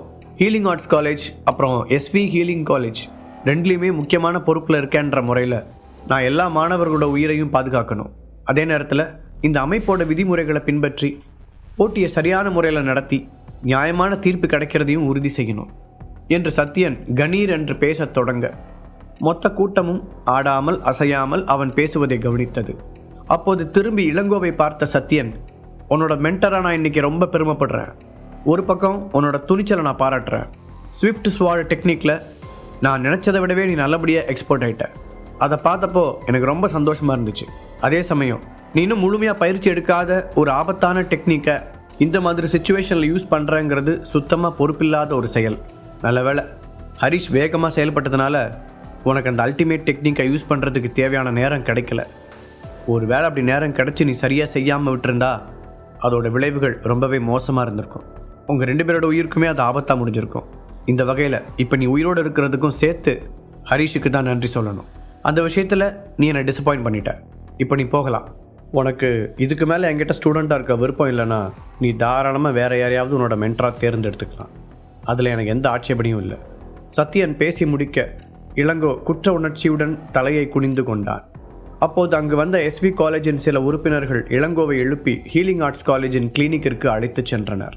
சத்தியனின் பேச்சை கேட்டு முதல் வரிசையில் அமர்ந்திருந்த பெரும்பான்மையானோர் முகத்தில் அதிருப்தி தெரிந்தது. முக்கியமாக ரேணுபிரியாவின் முகம் பார்க்க முடியாத அளவுக்கு கொடூரமாக மாறியது. சத்யன் தன்னுடைய சொந்த ஸ்டூடெண்ட்டை விட ஹரிஷுக்கு முக்கியத்துவம் தருவதை நினைத்து அவளுக்கு எரிச்சலாக வந்தது. அதற்கான காரணத்தையும் அவளால் புரிந்து கொள்ள முடிந்தது. ஹரிஷ் போன்ற ஒருவனை சத்யன் விரும்புவதில் ஆச்சரியப்படுவதற்கு எதுவும் இல்லை. என்னதான் இளங்கோ திறமையான போட்டியாளராக இருந்தபோதும் ஹரிஷிடம் வெளிப்பட்ட புத்தி கூர்மையும் எவ்வளவு மோசமான சூழ்நிலையிலும் தளராது நின்ற மன உறுதியையும் அவன் பயன்படுத்திய புது டெக்னிக்குகளையும் ஒப்பிட்டு பார்க்கும் பொழுது இளங்கோவால் அவன் பக்கத்தில் கூட நெருங்க முடியாது. இப்போது நடப்பதையெல்லாம் வைத்து பார்க்கும் பொழுது இனி அவர்கள் ஹரிஷை தொட வேண்டுமென்றால் சத்யனை கடந்துதான் போக வேண்டியிருக்கும். ஹரிஷின் இந்த வளர்ச்சி ரேணுபிரியாவின் மனதில் கூடுதல் வன்மத்தை தூண்டிவிட்டது. கோபமாக பற்களை கடித்த அவள் யாமினியை பார்க்க அவள் அமைதியாக இருக்கும்படி கண்களால் செய்கை செய்தாள். இப்போ இந்த சண்டையோட அஃபிஷியல் வின்னரா நான் ஹரிஷ் அறிவிக்கிறேன் என்று சத்யன் கூறிய நொடியில் முகத்தில் எந்த உணர்ச்சியையும் காட்டாது நிதானமாக எழுந்து நின்றான் ஹரிஷ். அவனுடைய டிஷர்ட் ஏற்கனவே மொத்தமாக கிழிந்து கீழே விழுந்திருக்க அந்த மெல்லிய கவச உடையில் அவனுடைய உடல் வலிமை திமிரிக்கொண்டு தெரிந்தது. தொடர்ந்து பயிற்சி செய்வதால் முறுக்கேறி தெரிந்த கைகளும் தொப்பையில்லாத வயிறும் உறுதியாக நின்ற கால்களும் என ஆண்மையின் இலக்கணமாக நின்றவனை பெண்கள் எல்லோரும் வைத்த கண் வாங்காமல் பார்க்க ஆண்களின் முகத்தில் பொறாமை கனல் தெரிந்தது. ஜீவா உற்சாகத்தில் எழுந்து நின்று விசிலடிக்க ஹரிஷை பிடிக்காதவர்கள் வேண்டா வெறுப்பாக கைத்தட்டினார்கள். எல்லாவற்றிற்கும் மேலாக தூசியால் மூடப்பட்ட அந்த சில நிமிடங்களில் என்ன நடந்திருக்கும் என்பதை இப்போதும் அவர்களால் அறிந்து கொள்ள முடியவில்லை. இளங்கோ எப்படி தோற்றுப்போனான் என்ற கேள்விக்கு இன்னும் விடை கிடைக்கவில்லை. அதற்கான பதிலை முன்வரிசையில் இருந்த ஒரு சிலர் மட்டுமே அறிந்திருந்தனர். மேலும் ஒவ்வொரு முறையும் ஹரிஷ் தோற்று போய் விடுவான் என்று ஒரு சிலர் உறுதியாக நம்புவதும், நெருப்பிலிருந்து எழும் ஃபீனிக்ஸ் பறவை போல கடைசி நேரத்தில் அவன் ஆட்டத்தையே தலைகீழாக மாற்றி அவர்களுக்கு பல்ப் கொடுப்பதும் வாடிக்கையாக நடந்து கொண்டிருந்தது. அதுவே ஹரிஷின் மீதான அவர்களின் வெறுப்பை இன்னும் அதிகமாக வளர்த்தெடுத்தது. சத்யனோட முடிவை நான் வரவேற்கிறேன் என்ற நாதன் எழுந்து நின்று கைத்தட்டினார். நிஜமாவே இந்த ஹரிஷ் சின்ன கத்தியை வச்சு பெரிய ஆயுதத்தையும் தாக்கி உடைக்கிற அந்த அபூர்வமான டெக்னிக்கை யூஸ் பண்ணானா? இது வரைக்கும் நான் அதை கேள்வி மட்டும்தான் பட்டிருக்கேன். ஆனால் அதை அவன் அசால்ட்டாக செஞ்சு காட்டிட்டான். அவன் நல்லவனா கெட்டவனாங்கிறது அடுத்த விஷயம். இந்த மாதிரி ஒரு டேலண்ட் கண்டிப்பாக ஹெர்பலிஸ்ட் சொசைட்டியில் தான் இருக்கணும். தன்னை மறந்து சத்தமாக சொன்ன நதியாவின் வார்த்தைகள் உறுதியுடன் ஒலித்தது. கொஞ்ச நேரத்திற்கு முன்னால் ஹரிஷை அழிக்க வேண்டும் என்று சொன்னவள் இப்போது இப்படி பேசுவதை எல்லோரும் ஆச்சரியத்துடன் பார்த்தனர். அதையெல்லாம் கவனித்த ரேணுபிரியா இப்போது தான் ஏதாவது செய்தே ஆக வேண்டும் என்ற முடிவுக்கு வந்தாள். அதே நேரத்தில் அவளுக்கு சாதகமாக ஒரு விஷயம் நடந்தது. அந்த 4வது ரவுண்டில் மிக கடுமையாக போராடிய காரணத்தால் மற்ற 2 களங்களில் போட்டியிட்ட 4 போட்டியாளர்களுமே படுகாயமடைந்திருந்தனர். அவர்கள் எழுந்து நடப்பதே சந்தேகமாக இருந்தது. மேலும் சாம்பியன்ஷிப் வெல்வார்கள் என்று எதிர்பார்க்கப்பட்ட கிறிஸ்டி மற்றும் இளங்கோ 2 பேருமே ஹரிஷுடன் நடந்த மோதலால் ஏற்கனவே ஹாஸ்பிட்டலில் இருந்தனர். அவர்கள் யாராலும் நிச்சயம் ஃபைனல் ரவுண்டில் போட்டியிட முடியாது. இப்போது என்ன செய்வதென்று நடுவர்கள் தீவிர ஆலோசனையில் இருந்தனர். அப்போது ரேணுபிரியாவின் மனதில் ஒரு திட்டம் உதித்தது. இவ்வளோ நேரம் நடந்த போட்டியோட முடிவுபடி ஹரிஷ் தான் வின்னர்னு அறிவிச்சிடலாம். அதுதான் நியாயமும் கூட. சத்யன் யோசனை கூற ரேணுபிரியா வேகமாக குறுக்கே வந்தாள். அது எப்படி முடியும்? ரூல்ஸ்னா ரூல்ஸ் தான். ஃபைனல் ரவுண்ட் நடந்தே ஆகணும். ரேணுபிரியா உறுதியான குரலில் கூற எல்லோரும் குழப்பத்துடன் அவளை பார்த்தனர். நீங்கள் சொல்கிறது கரெக்டு தான் மேம். பட் இப்போ ஹரிஷ் கூட யாரை மோத வைக்கிறது? ஏற்கனவே தோற்று போய் விலகினவங்களை மோத வச்சா அது சரியாக இருக்காது. அதனால் சத்யன் சார் சொன்ன மாதிரி ஹரிஷை வின்னரை அறிவிக்கிறது தான் சரியாக இருக்கும். ஜட்ஜ் வரிசையில் மனசாட்சியுடன் இருந்த ஒருவர் கூற மற்றவர்களுக்கும் அதை விட்டால் வேறு சாய்ஸ் இருப்பதாக தோன்றவில்லை. அதுக்கு தான் என்கிட்ட ஒரு ஐடியா இருக்குது. யூனியன் அமைப்பில் இருக்கிறவங்கெல்லாம் எவ்வளவு சக்தி வாய்ந்தவங்கன்னு உங்களுக்கே தெரியும். நான் எங்கள் அமைப்பில் இருந்து ஒரு மெம்பரை ஹரிஷ் கூட போட்டி போட அனுப்புகிறேன். ஹரிஷ் அந்த ஆள் கூட மோதி ஜெயிச்சிட்டா நீங்கள் நினச்ச மாதிரியே அவனை வின்னராக அறிவிச்சிருங்க. அப்படி இல்லைனா இந்த போட்டியோட நோக்கமான கேசவனை கொல்றதை ஜெயிச்ச எங்கள் யூனியனோட மெம்பரே பார்த்துக்குவாங்க. அதுக்கான முழு பொறுப்பையும் நானும் யூனியன் அமைப்பும் ஏற்றுக்கிறோம். ரேணுபிரியா தெளிவாக விளக்க அங்கிருந்த எல்லோரும் அதிர்ச்சியுடன் ஒருவரை ஒருவர் பார்த்து கொண்டனர். இவங்க என்ன சொல்ல வராங்க? ஹரிஷ் யூனியன் அமைப்பை சேர்ந்த ஒரு மெம்பரோட மோதணுமா? அது சரியாக வருமா என்று அவர்கள் தங்களுக்குள் பேசிக்கொள்ள, மேடம் இது மட்டும் ரூல்ஸ் படி வருமா என்று புருவங்களை சுருக்கியபடி கேட்டான் சத்யன். ரேணுபிரியா ஏதோ ஒரு திட்டத்தோடு தான் இதை கூறுகிறாள் என்பது அவனுக்கு புரிந்தது. சத்யன், நான் யாருங்கிறத மறந்துட்டு பேசுகிறீங்க. நான் வேணா உங்கள் காலேஜோட தலைவரை கூப்பிட்டு பேசட்டுமா? ரேணுபிரியா கடுமையான குரலில் கேட்க சத்யன் ஒரு கூர்மையான பார்வையுடன் அமைதியாகிவிட்டான். அங்கிருந்த நடுவர்களுக்குமே அவளை போன்ற பவர்ஃபுல்லான ஆளை எதிர்க்கும் தைரியம் இல்லாததால் அவள் சொல்வதை ஏற்றுக்கொள்ளும் முடிவுக்கு வந்தனர். சரி மேடம், யூனியன் அமைப்பிலிருந்து யார் அனுப்புறீங்கன்னு சொல்லுங்க. அவர்கள் கேட்க கயல்விழி சூரியகுமார் என்றாள் ரேணுபிரியா. அதுவரை அங்கு நடப்பதை அமைதியாக கவனித்துக் கொண்டிருந்த கயல்விழி திடுக்கிட்டு நிமிர்ந்து பார்த்தாள். மேடம், என்ன சொல்றீங்க? ஹரிஷுக்கு ஆப்போசிட்டா நானா என்று நம்ப முடியாத அதிர்ச்சியுடன் அவள் பார்க்க, ஆமா நீயேதான், அதில் என்ன சந்தேகம்? ரேணுபிரியா அழுத்தமான குரலில் கேட்டாள். என்னோட உத்தரவை மீறப்போறியா என்ற பொருள் அதில் மறைந்திருக்க கயல்விழி தவிப்புடன் நின்றாள். இல்லை மேம், நம்ம அமைப்பில் என்னை விட டேலண்டான ஆளுங்க நிறைய பேர் இருக்காங்க, அவங்கள யாரையாவது அனுப்பிடலாமே. ஒருவேளை என்னால் ஜெயிக்க முடியலன்னா அது நம்ம அமைப்புக்கு தான் அவமானம். கயல்விழி தயக்கத்துடன் கூற, என் முடிவையே சந்தேகப்படுறியா கயல்? யூனியனோட பழைய தலைவரை இறக்கிறதுக்கு முன்னாடி உன்னையும் யாமினியையும் என்கிட்ட ஒப்படைச்சாரு. இப்போ உன்னோட ஒரே ஹெட் நான் மட்டும்தான். என்னோட ஆர்டரை நீ அக்செப்ட் பண்ணி தான் ஆகணும். குற்றம் சாட்டும் பார்வையுடன் சொன்னாள் ரேணுபிரியா. ஹரிஷுக்கு நான் இணையான ஆள் இல்லைன்னு தோணுது. தலையை குனிந்து கொண்டே சொன்ன கயல்விழி தன்னுடைய சட்டையின் நுனியை இறுக்கமாக பிடித்தாள். அவளுடைய கண்களில் வித்தியாசமான உணர்வுகள் வந்து சென்றது. அதை நான் முடிவு பண்ணணும். இப்போ நீ உடனே ட்ரெஸ்ஸை மாற்றிக்கிட்டு அவங்க சொல்கிற களத்துக்கு போகணும். இது என்னோட நேரடியான உத்தரவு. இதுக்கு மேலே உன்னோட முட்டாள்தனமான கேள்விகளுக்கு பதில் சொல்ல நான் விரும்பலை. அதட்டலாக சொன்ன ரேணுபிரியா கோபத்துடன் முகத்தை திருப்பிக் கொண்டாள். ஹரிஷுக்கும் இளங்கோவுக்கும் இடையே நடந்த சண்டையின் போது கயல்விழியின் ஃபேஸ் ரியாக்ஷன்களை ரேணுபிரியா கவனித்துக் கொண்டேதான் இருந்தாள். ஹரிஷுக்கும் கயல்விழிக்கும் இடையே உள்ள நட்பை பற்றி அவளுக்கு அதிகம் தெரியாதென்றாலும் யூனியன் ஸ்டார் மெம்பரான கயல்விழி ஹரிஷை போன்ற ஒரு ஆளுடன் எப்படி நட்பாக பழக முடியும் என்ற கோபம் ரேணுபிரியாவுக்குள் எழுந்தது. இது ஃபியூச்சரில் வேறு ஏதாவது சிக்கலில் கொண்டு போய்விடும் என்பதை யோசித்த அவள் கயல்விழியின் உண்மையான விசுவாசம் எங்கே இருக்கிறது என்பதை சோதிக்க விரும்பினாள். அதே நேரத்தில் ஹரிஷுடன் மோதுவது யார் என்ற சிக்கலும் எழ இந்த வாய்ப்பை பயன்படுத்தி ஒரே கல்லில் 2 மாங்காய் அடிக்க நினைத்த அவள் ஹரிஷுடன் மோத கயல்விழியை தேர்ந்தெடுத்தாள். அது மட்டுமின்றி கயல்விழியின் சக்தியையும் சாதாரணமாக எடை போட முடியாது. அதுவும் கடந்த கொஞ்ச நாட்களாக தன்னுடைய நேரடி பார்வையில் தொடர்ந்து பயிற்சியில் ஈடுபட்ட கயல்விழியின் சக்தியும் உள் வலிமையும் கூடியிருப்பதை ரேணுபிரியா உணர்ந்திருந்தாள். கயல்விழி அதற்கு மேல் எதுவும் பேச முடியாமல் போய் ட்ரெஸ்ஸை மாற்றிவிட்டு போட்டியிட தயாராக வர, கயல் நல்லா ஞாபகம் வச்சுக்கோ, ஹரிஷ் ஏதோ ஒரு பாதுகாப்பு கவசம் போட்டிருக்கான். அவனோட தலையை தவிர வேற எங்கே தாக்குனாலும் அவனுக்கு எதுவுமே ஆகாது. ரேணுபிரியா அவளை எச்சரிக்க கயல்விழியின் உடலில் ஒரு குளிர் ஓடியது. பயம் நிறைந்த முகத்துடன் நிமிர்ந்து தன்னுடைய மென்டரை பார்த்தாள். இவங்க குறிப்பு கொடுக்கறத பார்த்தா தலையை குறி வச்சு தாக்கி ஹரிஷை கொல்ல சொல்கிற மாதிரிலாம் தெரியுது. ஆனால் நான் எப்படி அதை செய்ய முடியும்? ஹரிஷ் எத்தனையோ தடவை எனக்கு ஹெல்ப் பண்ணியிருக்கான். அது மட்டும் இல்லாமல் மார்க்கெட்டில் அவ்வளோ காஸ்ட்லியாக விற்கிற பவர் பில்ஸ்லாம் எனக்கு ஃப்ரீயாக கொடுத்தான். அதுவும் நான் அவனோட ஃப்ரெண்டுங்கிற ஒரே காரணத்துக்காக. அப்படிப்பட்டவனை என்னால் எப்படி கொல்ல முடியும்? அநேகமாக என்னோட முடிவு காலம் நெருங்கிருச்சுன்னு நினைக்கிறேன்.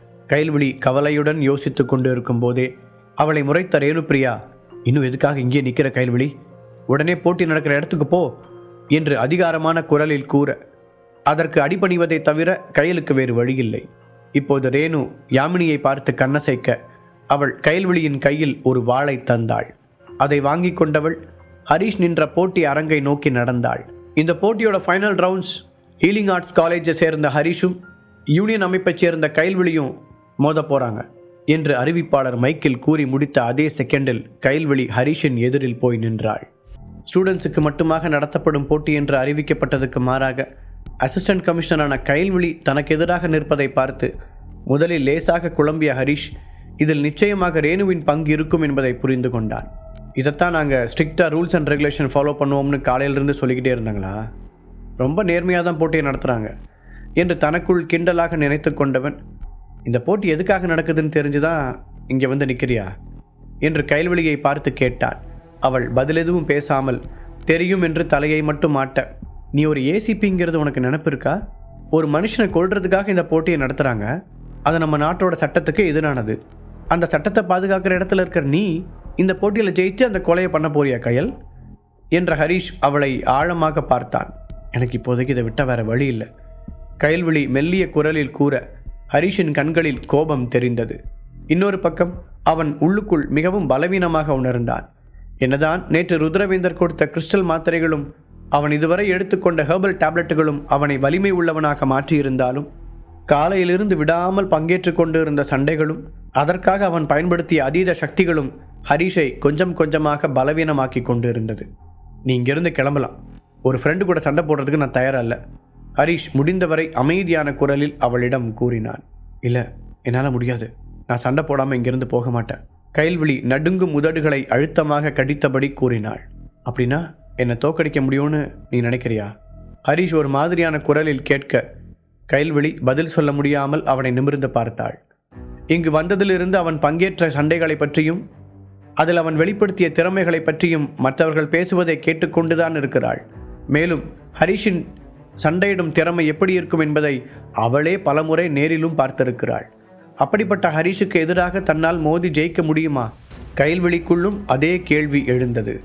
அதற்குள் ஃபைனல் ரவுண்டில் நின்ற இந்த ஜோடியை பற்றி பார்வையாளர்களுக்குள்ளும் விவாதம் எழுந்தது. என்ன நடக்குதுங்க? ஹரிஷுக்கு எதிராக கைல்விழியை நிப்பாட்டியிருக்காங்க. அவள் யூனியனோட மெம்பர் தானே? அப்படின்னா இது அந்த ரேணு பிரியாவோட வேலையா?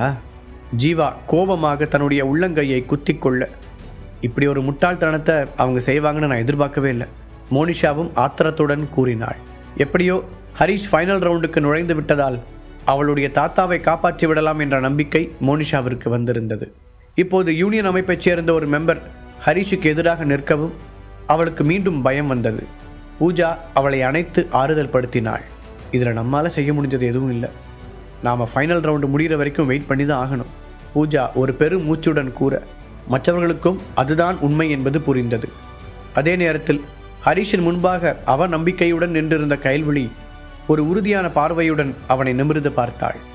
அவள் அந்த அரங்கிற்கு நடந்து வரும்போதே யார் பக்கம் நிற்பது என்ற முடிவை எடுத்திருந்தாள். ஹரிஷ் அவளுக்கு நிறைய முறை உதவி இருந்தாலும் அவள் சின்ன வயதிலிருந்தே யூனியனுடன் இருக்கிறாள். யூனியனுடனான அவளுடைய உறவு என்பது 10 வருடங்களுக்கும் மேலானது. கிட்டத்தட்ட அதனுடன் தான் அவள் வளர்ந்தாள். யூனியனின் பழைய தலைவர் மற்றும் இப்போதிருக்கும் ரேணுபிரியா இருவருமே அவளை ஸ்பெஷலாக ட்ரீட் செய்தனர். ஹரிஷுடனான இந்த குறுகிய கால நட்பை அதனுடன் ஒப்பிடும்போது இயல்பாகவே அவளுடைய தராசு யூனியன் பக்கம் சாய்ந்தது. யூனியன் மீதான தன்னுடைய விசுவாசத்தை நிரூபிக்க தன்னுடைய நட்பை தியாகம் செய்ய தயாராக இருந்தாள். அவள் கண்களின் வழியே மனதை படித்த ஹரிஷ், அப்போ நாம் சண்டை போட்டு தான் ஆகணும் இல்லையா என்று கேட்டான். ஆமாம், எனக்காக கொடுக்கப்பட்ட கடமையை செய்யாமல் கோழையாக பின்வாங்கிறத விட எதுவாக இருந்தாலும் மோதி பார்க்கலாங்கிற முடிவுக்கு நான் வந்துட்டேன். ஸ்ட்ராங்காக சொன்ன கைல்விழி ஹரிஷுக்கு நேராக தன்னுடைய வாளை உயர்த்தி பிடித்தாள். நீ உன்னோட வாளை இப்படி எனக்கு நேராகவே நீட்டுவேன்னு நான் கனவுல கூட நினச்சதில்லை என்ற ஹரிஷ் இன்னும் தன் கத்தியையோ வாளையோ கையில் எடுக்கவில்லை. அந்த மோசமான சிச்சுவேஷனிலும் அவன் கைல்விழியை ஒரு தோழியாகத்தான் நினைத்தான். ரேணு மேடம் கூட உனக்கு என்ன பிரச்சனை இருக்குன்னு எனக்கு தெரியல, ஆனால் என்னோட ஃப்ரெண்டாக நீ அவங்கக்கிட்ட மன்னிப்பு கேட்குறது நல்லதுன்னு நான் நினைக்கிறேன். நீ ஒரு திறமையான போட்டியாளர்னு இன்றைக்கி நீ நிரூபிச்சிருந்தாலும் இந்த உலகத்தில் உன்னை விட திறமையான அனுபவசாலிங்க நிறைய பேர் இருக்காங்க. திடீரென கைல்விழி அவனுக்கு அறிவுரை கூறினாள். அவள் சொன்னதை கேட்டதும் ஹரிஷ் வானத்தை பார்த்து வாய்விட்டு சிரித்தான். உனக்கு என் கூட சண்டை போட்டே ஆகணும்னா அதை நீ வெளிப்படையாகவே சொல்லலாம். அதை விட்டுட்டு உன்னை நல்லவளாக காமிச்சிக்கிறதுக்காக ஏன் இப்படிலாம் சொல்லிக்கிட்டு இருக்க? ஒரு வகையில் நீ உன்னையவே ஏமாற்றிக்கிட்டு இருக்க என்றான். அப்போது கூட்டத்திலிருந்து எழுந்த போஸ், ஹரிஷ் உனக்கு என்ன பைத்தியம் பிடிச்சிக்கிச்சா? அவன் என்னோட வருங்கால ஒய்ஃப் மட்டும் இல்லை, உன்னோட ஃப்ரெண்டும் கூட. உனக்காக சப்போர்ட் பண்ணி எத்தனையோ தடவை என்கிட்டே சண்டை போட்டிருக்கா. கடைசியில் நீ அவன் முதுகில் குத்த போறியா? இதான் உன் ஃப்ரெண்ட்ஷிப்போட லட்சணமா என்று சத்தமாக கேட்டான். அவனை அலட்சியமாக பார்த்த ஹரிஷ், இதெல்லாம் நீ உன்னோட வருங்கால ஒய்ஃப் கிட்ட கேட்க வேண்டிய கொஸ்டின்ஸ்.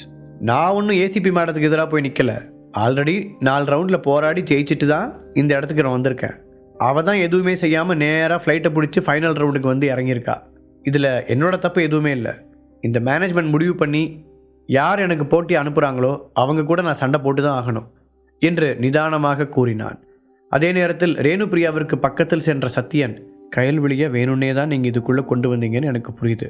ஹரிஷ் மேலே உங்களுக்கு அப்படின்னா தாங்க முடியாத வெறுப்புன்னு நான் தெரிஞ்சுக்கலாமா என நேரடியாகவே கேட்டான். அவன் பேசுவதை கேட்ட ரேணுபிரியா மெதுவாக தலையை திருப்பி அவனை பார்த்தாள். நீங்கள் என்ன பேசுகிறீங்கன்னு எனக்கு புரியல. ஃபைனல் ரவுண்டில் என்ன பண்ணுறதுன்னு நீங்கள் எல்லாரும் குழம்பிட்டு இருந்தப்போ ஹெல்ப் பண்ணுறதுக்காக தான் நான் இந்த ஐடியாவை சொன்னேன்.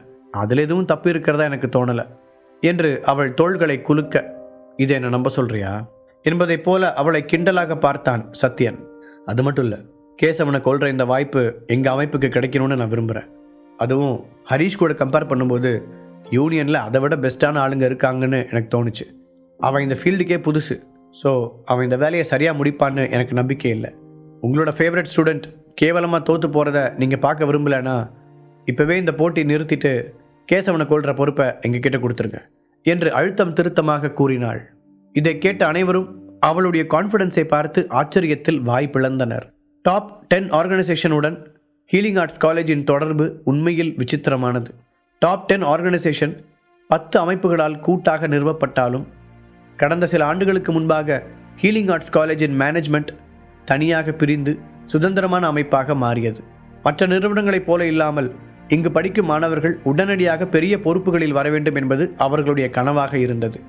அதற்கேற்றவாறு ஹீலிங் ஆர்ட்ஸ் காலேஜில் படிக்கும் மாணவர்கள் தங்களுடைய பிஸ்னஸ்களை கவனிப்பதுடன் ஹெர்பலிஸ்ட் ப்ரொஃபஸர்கள் அல்லது மார்ஷல் ஆர்ட்ஸ் டீச்சர் என்று ஏதாவது ஒரு பொறுப்பை எடுத்துக்கொள்ளும் வகையில்தான் அங்கு பயிற்சி வழங்கப்பட்டது. இதில் சத்யன் எவ்வளவு சக்தி வாய்ந்தவன் என்பது அங்கிருந்த எல்லோருக்குமே தெரியும். சமீபத்தில் அவனை யாரும் இப்படியெல்லாம் எடுத்தெறிந்து பேசியதே இல்லை. இன்னொரு பக்கம் ரேணுபிரியா யாருக்கும் அடங்காத ஒரு வன்முறை குணம் கொண்டவள் என்பதையும் அவர்கள் அறிவார்கள். ஆனால் அவள் இந்த அளவிற்கு செல்வாள் என்று அவர்களுக்கு தெரியாது. ஏன் அவள் ஹரிஷை இந்த அளவிற்கு அடியோடு வெறுக்கிறாள் என்பதும் அவர்களுக்கு புரியவில்லை. ராஜேஸ்வரன் இறந்தவுடன் ஹரிஷை கொல்வதாக யூனியன் அமைப்பு அவரின் குடும்பத்திற்கு சத்தியம் செய்து கொடுத்தது அவர்களுக்கு தெரியாது என்பதால் ரேணுவின் நடவடிக்கைகள் அவர்களுக்கு குழப்பத்தை தான் ஏற்படுத்தியது. இன்னொரு பக்கம் இதையெல்லாம் அமைதியாக கவனித்துக் கொண்டிருந்த நாதன் எதுவும் சொல்லாததையும் அவர்கள் நோட் செய்தார்கள். சத்யனை அவர் பேச அனுமதித்தார். இதற்கும் இந்த ஹீலிங் ஆர்ட்ஸ் காலேஜ் தொடங்குவதில் யூனியன் உதவியும் இருந்தது. நாதன் சார், இவர் கேட்குறதோட அர்த்தம் என்ன? ஹரிஷ் நீங்கள் நினைக்கிற மாதிரி நல்ல பையன் இல்லைன்னு நான் சொன்னேன்ல. இன்றைக்கி அவன் வெளிப்படுத்தின திறமையை பார்த்து நீங்கள் கண்மூடித்தனமாக அவனை நம்புறீங்க. ஆனால் அது உண்மை இல்லை. ரேணுபிரியா மீண்டும் கூற நாதன் எரிச்சலுடன் அவளை பார்த்தார். எல்லாரை விடவும் யூனியன் தான் பெஸ்ட்டுன்னு நீங்கள் நினச்சா தயவு செஞ்சு மற்ற அமைப்புகளை குறைச்சி இட போடாதீங்க. இந்த போட்டியை பொறுத்த வரைக்கும் நீங்கள் ஆல்ரெடி நிறைய பண்ணிட்டீங்க. ஃபைனல் ரவுண்டுக்கு முன்னாடியே இளங்கோவையும் ஹரிஷையும் மோத வச்சது கூட உங்களோட பிளான் தான் எனக்கு தெரியும். அதனால் இப்போ அமைதியாக இந்த போட்டியை பார்க்குற வேலையை மட்டும் செய்வோம் என்று சத்யனே தான் ஆரம்பித்ததே ஒரு முடிவுக்கும் கொண்டு வந்தான். ஹரிஷை முன்வைத்து யூனியனும் ஹீலிங் ஆர்ட்ஸ் காலேஜும் சண்டையிட்டுக் கொள்வதை கவனித்தவர்கள் ஒரு வகையில் இந்த போட்டி அவர்களில் யார் வலிமையானவர்கள் என்பதை தீர்மானிக்கும் என்று எதிர்பார்த்தார்கள். மேலும் போட்டி முடிந்தாலும் இரு தரப்புக்கும் இடையே ஒரு பெரிய போர் உருவாகும் அபாயம் இருப்பதையும் அவர்கள் உணர்ந்தார்கள். இன்றைய போட்டி அதன் ஆரம்பம் மட்டுமே என நினைத்தவர்கள் அதை சத்தமாக வெளியில் சொல்லவில்லை. அதற்கான தைரியமும் அவர்களுக்கு இல்லை. இன்னிலிருந்து யூனியனோட இணைஞ்சிருக்க எல்லா மெம்பர்ஸும் ஹீலிங் ஆர்ட்ஸ் காலேஜில் வெளியேற்றப்படுவாங்க. அது மட்டும் இல்லாமல் இனி அவங்களோட மெம்பர்ஸ்க்கு நாங்கள் வேலையும் கொடுக்க மாட்டோம் என்ற சத்யன் திரும்பி களத்தில் போட்டியிட தயாராக நின்றவர்களிடம், ஹரீஷ், கைல்விழி, உங்கள் 2 பேரில் யாரோ ஒருத்தர் தோல்வியை ஒத்துக்கணும்னா இப்போவே அதை செஞ்சுருங்க. இல்லைனா நீங்கள் 2 பேரும் மரணத்தோட போராட வேண்டியிருக்கும். ஏன்னா உங்களில் யாராவது இறக்குற நிலைமைக்கு போகிற வரைக்கும் இந்த போட்டி முடியாது. சத்யனின் இறுதி எச்சரிக்கை அவர் யூனியனை எதிர்க்க துணிந்து விட்டான் என்பதை அங்கிருந்த எல்லோருக்கும் உணர்த்தியது. இதுவரைக்கும் நடுவரோட தீர்ப்புப்படி தான் இந்த போட்டி நடந்துக்கிட்டு இருந்துச்சு. இப்போ அது வாழ்வா சாவாங்கிற போராட்டமாக மாறிடுச்சு. நதியா கவலையுடன் கேட்டாள். மேலும் சத்யன் சொன்னது பார்வையாளர்கள் மத்தியிலும் சலசலப்பை ஏற்படுத்தியது. இப்போ அவர் என்ன சொன்னார்? ஹீலிங் ஆர்ட்ஸ் காலேஜுக்கும் மற்ற அமைப்புகளுக்கும் இடையில இருக்கும் உறவு நல்லா தானே போயிட்டுருக்கு.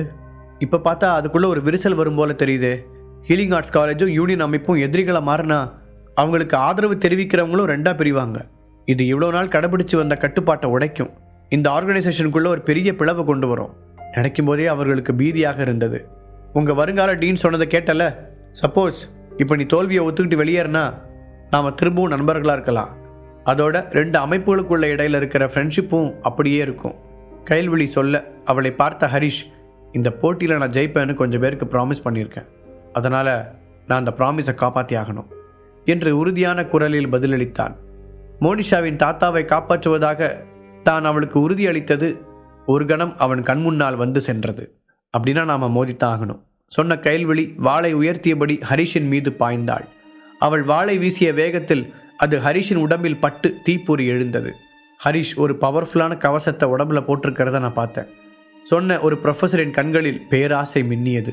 அது என்ன மாதிரியான பொருளில் தயாரிக்கப்பட்டதுன்னு தெரிஞ்சுக்க விரும்புகிறேன் என்று அவர் மீண்டும் கூற, நீங்கள் கொஞ்சம் அமைதியாக இருங்க சார். யூனியனுக்கு என்ன நடந்துச்சுன்னு பார்த்தீங்கல்ல. அந்த ஹரிஷை காப்பாற்றுறதுக்காக அவங்க யூனியனையே எதிர்க்க துணிஞ்சிட்டாங்க. உங்களுக்கும் அந்த நிலைமை வேணுமான்னு யோசிங்க. அவருக்கு அருகில் இருந்த இன்னொரு ப்ரொஃபஸர் எச்சரிக்கை செய்தார். பின்னர் இருவரும் திரும்பி ரேணுபிரியாவை பார்த்தார்கள். அவள் 2 கைகளையும் இறுக்கமாக மடக்கி கொண்டு அந்த சண்டையை உன்னிப்பாக பார்த்து கொண்டிருந்தாள். அவள் முகத்தில் கோபம் நிறைந்திருந்தது. இந்த போட்டி தொடங்கும் போது இப்படியெல்லாம் நடக்கும் என்று அவள் எதிர்பார்க்கவில்லை. பின்னர் இருவரும் திரும்பி ரேணுபிரியாவை பார்த்தார்கள். அவள் 2 கைகளையும் இறுக்கமாக மடக்கி கொண்டு அந்த சண்டையை உன்னிப்பாக பார்த்து கொண்டிருந்தாள். அவள் முகத்தில் கோபம் நிறைந்திருந்தது. இந்த போட்டி தொடங்கும் போது இப்படியெல்லாம் நடக்கும் என்று அவள் எதிர்பார்க்கவில்லை. ஹீலிங் ஆர்ட்ஸ் காலேஜுடனான தங்களுடைய உறவு திடீரென முறிக்கப்பட்டு அவர்கள் முற்றிலுமாக வெளியேற்றப்பட்டதை ரேணுபிரியா தனக்கு நேர்ந்த ஒரு அவமானமாக கருதினாள். அவள் மனதில் இதற்கு காரணமும் ஹரிஷ் தான் என்ற எண்ணமும் உருவெடுத்தது. அவள் முன்பை விட ஹரிஷை அடியோடு வெறுத்தாள். கைல்விழி, எப்படியாவது அந்த ஹரிஷை கொல்லணும். அவன் செத்தாதான் யூனியனோட பவர் என்னன்னு மற்றவங்களுக்கு புரியும். மனதிற்குள் நினைத்தவள் யாரும் பார்க்காத போது போட்டி நடந்த அரங்கிற்குள் எதையோ வீசினாள். கைல்விழியின் தாக்குதலை சமாளிப்பதற்காக தன்னுடைய வாளை எடுத்த ஹரிஷ் முதலில் அவளுடைய தாக்குதலை தடுக்க மட்டும் செய்தான்.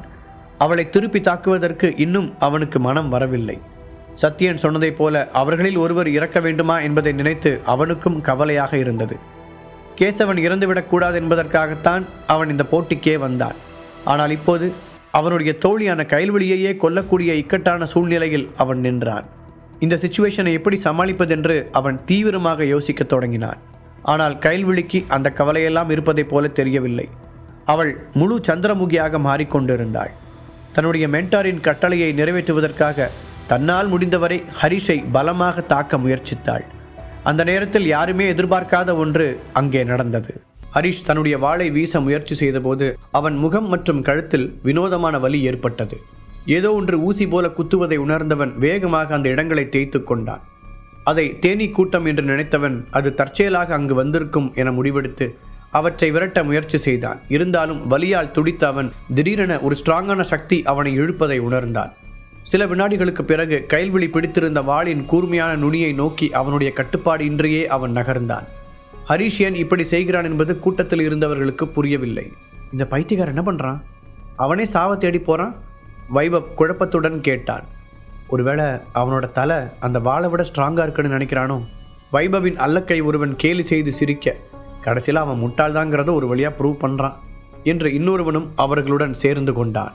இதற்கிடையில் நாதன், சத்யன், ஏன் நதியாவும் கூட அதிர்ச்சியுடன் தங்கள் கைகளை இறுக்கிக் கொண்டு ஏறக்குறைய ஒரே நேரத்தில் தாங்கள் உட்கார்ந்திருந்த சேரில் இருந்து எழுந்து நின்றனர். ஏதோ தவறு நடப்பதாக அவர்களுக்கு தோன்றியது. ஆனால் அவர்கள் ஹரிஷை காப்பாற்ற விரும்பினாலும் அதற்கான அவகாசம் இல்லை. அவர்கள் தலையிடுவதற்குள் எல்லாம் முடிந்துவிடும். ஏனென்றால் அந்த நகர்வு மிக வேகமாக நடந்து கொண்டிருந்தது. ஹரிஷின் முகத்திலும் ஒரு கசப்பான புன்னகை தோன்றியது. என்னோட சாவு இப்படிதான் எழுதப்பட்டிருக்கா என்று தனக்குள் நினைத்து கொண்டவன் இதற்கு மேல் தன்னால் செய்ய முடிந்தது எதுவும் இல்லை என்பது போல கண்களை மூடிக்கொண்டான். அவனுடைய முழு வாழ்க்கையும் கண்முன்னால் தோன்ற கடந்த காலத்தில் எண்ணற்ற நினைவுகள் திடீரென்று அவனுடைய மனதில் அலைமோதியது. சந்தனாவுடனான காதல், பெற்றோர்கள் மீதான பாசம், தனக்காக எதையும் செய்ய தயாராக இருக்கும் நண்பர்கள் என குழப்பமான நினைவுகள் சங்கிலி வலை போல ஒரு பின்னலை ஏற்படுத்தியது. அவன் உருவாக்க நினைத்த சாம்ராஜ்யமும் உட்கார நினைத்த அரியணையும் கடைசியாக அவன் மனதில் மின்ன எல்லாமே கனவாகவே முடியப் போவதை நினைத்து அவனுக்குள் சொல்ல முடியாத ஒரு வலியை உணர்ந்தான். ஆனால் அவன் நினைத்ததை விட நேரம் அதிகமாக கடந்த பிறகும் அவன் எதிர்பார்த்த வேதனையான வலி மட்டும் வரவே இல்லை. மெதுவாக கண்களை திறந்தவன் எதிரில் நிற்பவரை பார்த்து வியப்படைந்தான். கைல்வெளியை பொறுத்தவரை அவள் அந்த களத்தில் ஒரு மூலையில் தூக்கி எறியப்பட்டிருந்தாள். தரையில் இருந்து எழ முயற்சி செய்து கொண்டிருந்த அவள் அதற்கு ஆதரவாக தன்னுடைய வாளை பயன்படுத்துவதை ஹரிஷ் கவனித்தான். பின்பு தன் முன்னால் நிற்பவரிடம் பார்வையை திருப்பியவன், நீங்க இங்க என்ன பண்றீங்க என்று ருத்ரவேந்தரிடம் ஆச்சரியமாக கேட்டான். அதை கேட்கறதுக்கு முன்னாடி நீ உன்னோட சொந்த பிரச்சனையை பாரு, ருத்ரவேந்தர் தீவிரமான குரலில் கூறினார். ஹரிஷ் பதில் சொல்வதற்கு முன்பாக அவனுடைய வாயில் இருந்து ரத்தம் குபுகுபு என்று வெளியேறியது. அவன் தன்னுடைய முகம் மற்றும் கழுத்தில் ஒரு வித்தியாசமான வலியை உணர்ந்தான். சிறிய கூர் முனைகளால் துளைக்கப்பட்டதைப் போல அந்த இடங்களில் தாங்க முடியாத வலி தோன்றியது. அளவுக்கு அதிகமான இரத்த கசிவு அவனுக்கு மயக்கத்தை வரவழைத்தது. கழுத்தில் குத்தியிருந்ததை அவன் வெளியே இழுக்க முயற்சி செய்த போதுதான் அது எல்லாமே காந்தம் என்பதை உணர்ந்தான். இப்போது கூட அவனுடைய கை நைட் டாகரை நோக்கி தன்னால் நகர்ந்து அதை இறுக்கமாக பற்றி கொண்டது. நான் ஏன் கைல்வெளியின் வாளை நோக்கி நகர்கிறேன் என்பது தெளிவாக புரிய இதில் ஏதோ தவறான விஷயம் சம்பந்தப்பட்டிருப்பதை உணர்ந்து கொண்டான். உடனடியாக அது யாரின் வேலையாக இருக்கும் என்பதும் அவனுடைய மூளைக்கு உரைக்க திரும்பி முன் வரிசையில் இருந்த ரேணுபிரியாவை தேடினான். ஆனால் அதற்கு முன்பாகவே அவன் மயக்கத்திற்கு சென்றிருந்தான். கீழே விழப்போனவனை தாங்கி பிடித்த ருத்ரவேந்தர் கவலையுடன் ஹரிஷின் கன்னத்தை தட்டினார். யார் நீ? இங்கே வந்து பிரச்சனை செய்யறதுக்கு உனக்கு எவ்வளோ தைரியம்? ஆமா, ஃபர்ஸ்ட் நீ எப்படி உள்ள வந்த? ஹரிஷ் கீழே விழுவதை பார்த்து அரங்கத்தை நோக்கி ஓடி வந்த சத்யன் கோபமாக கத்தினான். அவனுக்கு பின்னால் இன்னும் சில தலைவர்களும் ஓடி வந்தனர். உங்களோட போட்டியாளர் தன்னோட சொந்த திறமையில வெற்றி பெற தகுதி இல்லாமல் இருக்கலாம். அதுக்காக என்னோட சிஷ்ய மேலே மறைமுகமாக தாக்குதல் நடத்த உங்களுக்கு யார் அனுமதி கொடுத்தா? இப்படி ஒரு கேவலமான செயலை செய்கிற நீங்களாம் எப்படி தலைவர்களாக இருக்க முடியும்? ருத்ரவேந்தர் அனைத்து தலைவர்களையும் அலட்சியமாக பார்த்ததுடன் கோபத்துடன் குற்றமும் சாட்டினார். மேலும் அவர்களுடைய முகங்கள் வெளிப்படுத்தும் உணர்ச்சியிலிருந்து குற்றவாளியை கண்டுபிடிக்க முயற்சி செய்தார். என்ன உளறீங்க? முதல்ல நீங்கள் யாருன்னே தெரியல, அப்புறம் நீங்கள் சொன்ன குற்றச்சாட்டுக்கு ஏதாவது ஆதாரம் இருக்கா? ஏன்னா ஹரிஷ் அவனாக தான் கைல்விழி கையில் இருந்த வாளை நோக்கி போனான். அதை நாங்கள் எல்லாருமே பார்த்துக்கிட்டு தான் இருந்தோம். தோற்று போயிடுவோங்கிற பயத்திலையும் அவமானத்திலையும் அவன் தற்கொலை செஞ்சுக்க நினச்சிருக்கலாம். ரேணுபிரியா கடுமையான குரலில் பதில் சொன்னாலும் அவள் கண்களில் பயம் இருந்தது. புதிதாக வந்திருந்த அந்த மர்ம மனிதர் யார் என்று அவளுக்கு தெரியவில்லை. அவர்களின் உரையாடலை கேட்ட சுற்றியிருந்த மக்கள் யாரும் இடையில் பேச துணியவில்லை. உயிருக்கு பயந்து அவர்கள் அப்படியே தாங்கள் உட்கார்ந்திருந்த இடத்தில் உறைந்து போயிருந்தார்கள். உனக்கு என்ன தைரியம்? இவ்வளோ மோசமாக பேசிகிட்டு இருக்க? அப்போ நீ தான் இந்த மாதிரி செஞ்சியா? நான் இப்போவே உனக்கு ஒரு பாடத்தை கற்றுக் கொடுக்குறேன் சொன்ன ருத்ரவேந்தர் ரேணுபிரியாவின் மீது மின்னல் வேகத்தில் ஒரு வித்தியாசமான தாக்குதலை நிகழ்த்தினார். கயல்விழியைப் போலவே காற்றில் தூக்கி எறியப்பட்டவள் அவள் அருகிலேயே போய் விழுந்தாள். டாப் 10 ஆர்கனைசேஷனை சேர்ந்த தலைவர்கள் ருத்ரவேந்தரை மிக அருகில் நெருக்கமாக பார்த்ததும் உடல் முழுவதும் ஒரு அதிர்வை உணர்ந்தார்கள். முதல்ல நீங்கள் யாருன்னு சொல்லுங்க, சத்யன் தன்னை திடப்படுத்தி கொண்டு மீண்டும் கேட்டான். நீங்கள் என்னோட சிஷ்யனை மோசமாக காயப்படுத்திட்டீங்க. அவனோட குருவா நான் ஹரிஷை பாதுகாக்கணும்னு நினைக்கிறேன். அது மட்டும் இல்லாமல் இப்படி செஞ்சவங்களையும் நான் பழிவாங்கணும். ருத்ரவேந்தரின் குரலில் ஆத்திரம் தெரிந்தது. முதல் முறையாக அவர் தன்னுடைய கட்டுப்பாட்டை சிறிது இழந்திருந்தார். இந்த நேரத்தில் கூட்டத்தால் அங்கு நடப்பதை அதற்கு மேல் அமைதியாக பார்க்க முடியவில்லை. என்ன, இவர் குருவா? இதுவரைக்கும் இவரை நான் பார்த்ததே இல்லையே.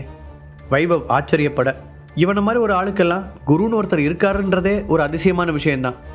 அப்புறம் எப்படி நம்மளால் அவரை பார்த்துருக்க முடியும்? அவருடைய நண்பர்கள் வழக்கம் போல ஹரிஷை கிண்டல் செய்தனர். ஆனால் அவரை பார்க்கவே வித்தியாசமாக இருக்காரு. யாராக இருக்கும்? 3 பேரும் ஒரே நேரத்தில் கேட்டுவிட்டு ஒருவரை ஒருவர் பார்த்து கொண்டனர். அதற்குள் ஹரிஷ் மயங்கி விழுவதை பார்த்த சந்தனா அவளுடைய சேரில் இருந்து எழுந்து சண்டை களத்தை நோக்கி ஓடினாள். அங்கே சென்றவள் ஹரிஷை மடியில் தூக்கி போட்டுக்கொண்டு அழ ஆரம்பித்தாள். அவள் பின்னாடியே ஓடிய ஜீவாவும் ஹரிஷின் நிலைமையை கண்டு அங்கிருந்த தலைவர்களை முறைத்தான். அதிகாரம், பணம், அப்புறம் புகழுக்காக இந்த போட்டியில் கலந்துக்கிட்ட கெட்ட மனுஷங்க அவங்க போட்டியில் ஜெயிக்கிறதுக்காக இந்த அளவுக்கு போவாங்கன்னு நான் நினைக்கவே இல்லை. இப்போ ஹரிஷோட இந்த நிலைமைக்கு யார் பொறுப்பேற்றுக்க போறா? ஜீவா கோபமாக கத்த, பூஜா, மோனிஷா, அக்ஷரா என எல்லோரும் அவனுக்கு ஆதரவாக தலையை ஆட்டினார்கள். ஹரிஷுக்கு நடந்த பிரச்சனைக்கு தாங்களும் ஒரு காரணம் என்று நினைத்த சத்யனும் நாதனும் முன்னால் வர தயங்கினார்கள். ஹரிஷுக்கு இப்படி ஒரு சக்தி வாய்ந்த குரு இருப்பார் என்று அவர்கள் எதிர்பார்க்கவில்லை. நாதனுக்கு ஹரிஷின் வழிகாட்டி யாராக இருக்கும் என்ற சந்தேகம் இருந்தாலும் அது இப்படி ஒரு நபராக இருக்கக்கூடும் என்று அவரும் நினைக்கவில்லை.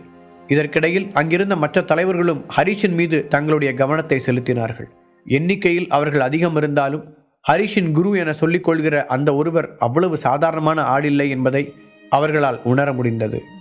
நீங்கள் அதிகாரத்தில் இருக்கிறதுனால மற்றவங்களை என்ன வேணாலும் செய்யலாம்னு நினச்சிங்களா? ருத்ரவேந்தர் மீண்டும் அச்சமின்றி கேட்டார்.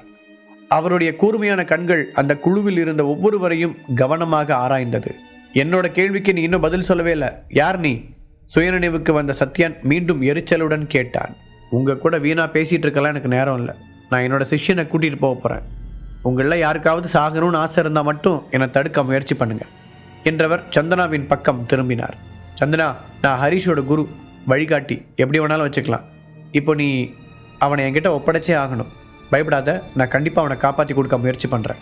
உனக்கு மட்டும் இல்லை, இந்த உலகத்துக்கும் அவனோட தேவை இருக்குது. நீ என்னை நம்பலாம் என்றவர் சந்தனா பதில் பேசக்கூட வாய்ப்பளிக்காமல் அவளுடைய மடியில் இருந்த ஹரிஷை இழுத்தார். பின்பு தன்னுடைய பாக்கெட்டில் இருந்து ஒரு பவுடரை எடுத்தவர் முகம், கழுத்து என காயம்பட்ட எல்லா இடங்களிலும் அதை கொட்டினார். உடனே இரத்தப்போக்கு நின்றது. இல்லாவிட்டால் அந்த அரங்கத்தை விட்டு வெளியே செல்வதற்கு முன்பே அதிகமான இரத்த இழப்பால் ஹரிஷ் இறந்திருப்பான். ருத்ரவேந்தர் ஹரிஷுக்காக பழிவாங்க நினைத்தாலும் இப்போது அதைவிட முக்கியம் அவனை பாதுகாப்பாக எங்காவது அழைத்துச் செல்வதுதான் என்று முடிவெடுத்தார். தவிர ஹரிஷை இந்த நிலைமைக்கு ஆளாக்கியவர்களை எப்போது வேண்டுமானாலும் பழிவாங்க முடியும் என்றும் அவர் நினைத்தார். சந்தனா எதுவும் பேச முடியாத திகைப்புடன் அவரை பார்க்க ருத்ரவேந்தர் ஹரிஷை தன் கைகளில் தூக்கி கொண்டு அங்கிருந்து வெளியேறினார். உண்மையில் சத்யன் உட்பட அங்கிருந்த யாருக்கும் அவரை தடுக்கும் தைரியம் வரவில்லை. அவருடைய பார்வையும் குரலும் ஆளுமையும் அவர்களுக்கு அப்படி ஒரு அச்சத்தை ஏற்படுத்தியது. ஒரு வழியாக அவர் அங்கிருந்து வெளியே போன பின்புதான் அவர்கள் நிம்மதியாக மூச்சு விட்டனர். பின்பு அங்கிருந்த மைக்கை எடுத்த சத்யன், கடைசி நேரத்தில் நடந்த குழப்பத்துக்கு ஹீலிங் ஆர்ட்ஸ் காலேஜ் சார்பாக நாங்கள் மன்னிப்பு கேட்டுக்கிறோம். எப்படி இருந்தாலும் ஹரிஷ் தான் இந்த போட்டியோட வின்னர். ஆனால் அவருக்கு ரொம்ப அடிபட்டிருக்கிறதுனால இந்த ஃபைனல் ரவுண்ட் முழுமையாக நடக்கலை. ஸோ இந்த சங்கடத்தை பொறுத்துக்கிட்டு இப்போ நீங்கள் எல்லாரும் கலைஞ்சு போகலாம் என்று அறிவித்தான். அதை கேட்டு அங்கிருந்த தலைவர்களின் ரியாக்ஷன்கள் மாறியது. இந்த போட்டி உண்மையிலேயே மிக சுவாரஸ்யமாக நடந்தது. அதற்கு முக்கியமான காரணம் ஹரிஷ் தான் என்பதை அவர்களால் மறுக்க முடியவில்லை. அதே சமயம் இந்த போட்டியில் ஜெயிப்பவர்தான் கேசவனை கொல்ல முடியும். ஆனால் இப்போது சத்யன் சொல்வதை பார்த்தால் அந்த முடிவு நிறுத்தி வைக்கப்படுகிறதா? ஏனென்றால் ஹரிஷ் திரும்பி வருவானா மாட்டானா என்பதை யாராலும் உறுதியாக சொல்ல முடியாது. மேலும் சத்யன் தங்களிடம் கலந்து ஆலோசிக்காமல் அவனாக முடிவெடுத்து கூறியதை நினைத்து அவர்கள் முகத்தில் அதிருப்தி வெளிப்படையாக தெரிந்தது. நீங்கள் என்ன சொல்கிறீங்க சத்யன்? கைல்வெளி இந்த போட்டியில் தோக்கலை. போட்டி முடிஞ்சதுக்கு அப்புறமும் அவன் இன்னும் நல்லா தான் நின்றுக்கிட்டு இருக்கா. ஆனால் ஹரிஷ் அவனோட சுயநினைவை இழந்து மயக்கமாயிட்டான். அவனோட குரு மட்டும் வரலைன்னா அவன் கண்டிப்பாக செத்துருப்பான். இந்த போட்டியில் யாராவது ஒருத்தர் இறக்காமல் போட்டி முடியாதுன்னு நீங்கள் தானே சொன்னீங்க. அப்படின்னா கைல்வெளி தான் இந்த போட்டியோட வின்னரை அறிவிக்க தகுதியானவ. அதற்குள் தன்னை சுதாரித்து கொண்டிருந்த ரேணுபிரியா கைல்வெளிக்காக வாதாடினாள். ஆமாம், ரேணு மேடம் சொல்கிறது சரிதான். சத்யன், நீங்கள் ஹீலிங் ஆர்ட்ஸ் காலேஜ் சார்பாக மட்டும்தான் நடந்துக்கிறீங்க. நாம் இந்த ஃபைனல் முடிவை பற்றி மற்ற நடுவர்கள்கிட்டையும் டிஸ்கஸ் பண்ணி தான் அறிவிக்கணும். ஹரிஷின் மீது பொறாமை கொண்டிருந்த ஒரு சில ப்ரொஃபஸர்கள் வேகமாக ரேணுபிரியாவிற்கு ஆதரவு தெரிவிக்க முன்வந்தார்கள். ஹரிஷ், சத்யன் என்ற 2 பேரின் வளர்ச்சியும் பிடிக்காத அவர்கள் இந்த சூழ்நிலையில் ரேணுபிரியாவிற்கு ஆதரவு கொடுப்பதன் மூலம் தங்களுடைய வன்மத்தை தீர்த்து கொண்டனர். ஒரு மனுஷன் எப்போவுமே நியாயமாக நடந்துக்கணும் சத்யன். ஆரம்பத்திலிருந்தே நீங்கள் அந்த ஹரிஷுக்கு மட்டும்தான் சப்போர்ட் பண்ணீங்க. இன்னொருவர் வேகமாக குற்றம் சாட்ட, ஆமாம், போட்டி ஒரு முடிவுக்கு வராமல் நின்று போனதுக்கப்புறம் நீங்கள் எப்படி ஹரிஷை வின்னரை அறிவிச்சிங்க என்று ஆளாளுக்கு சத்யனை கேள்வி கேட்டனர். அவர்கள் எல்லோரையும் ஆழமாக ஒரு பார்வை பார்த்து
கட்டிட்டு போயிருக்கவும் மாட்டான்.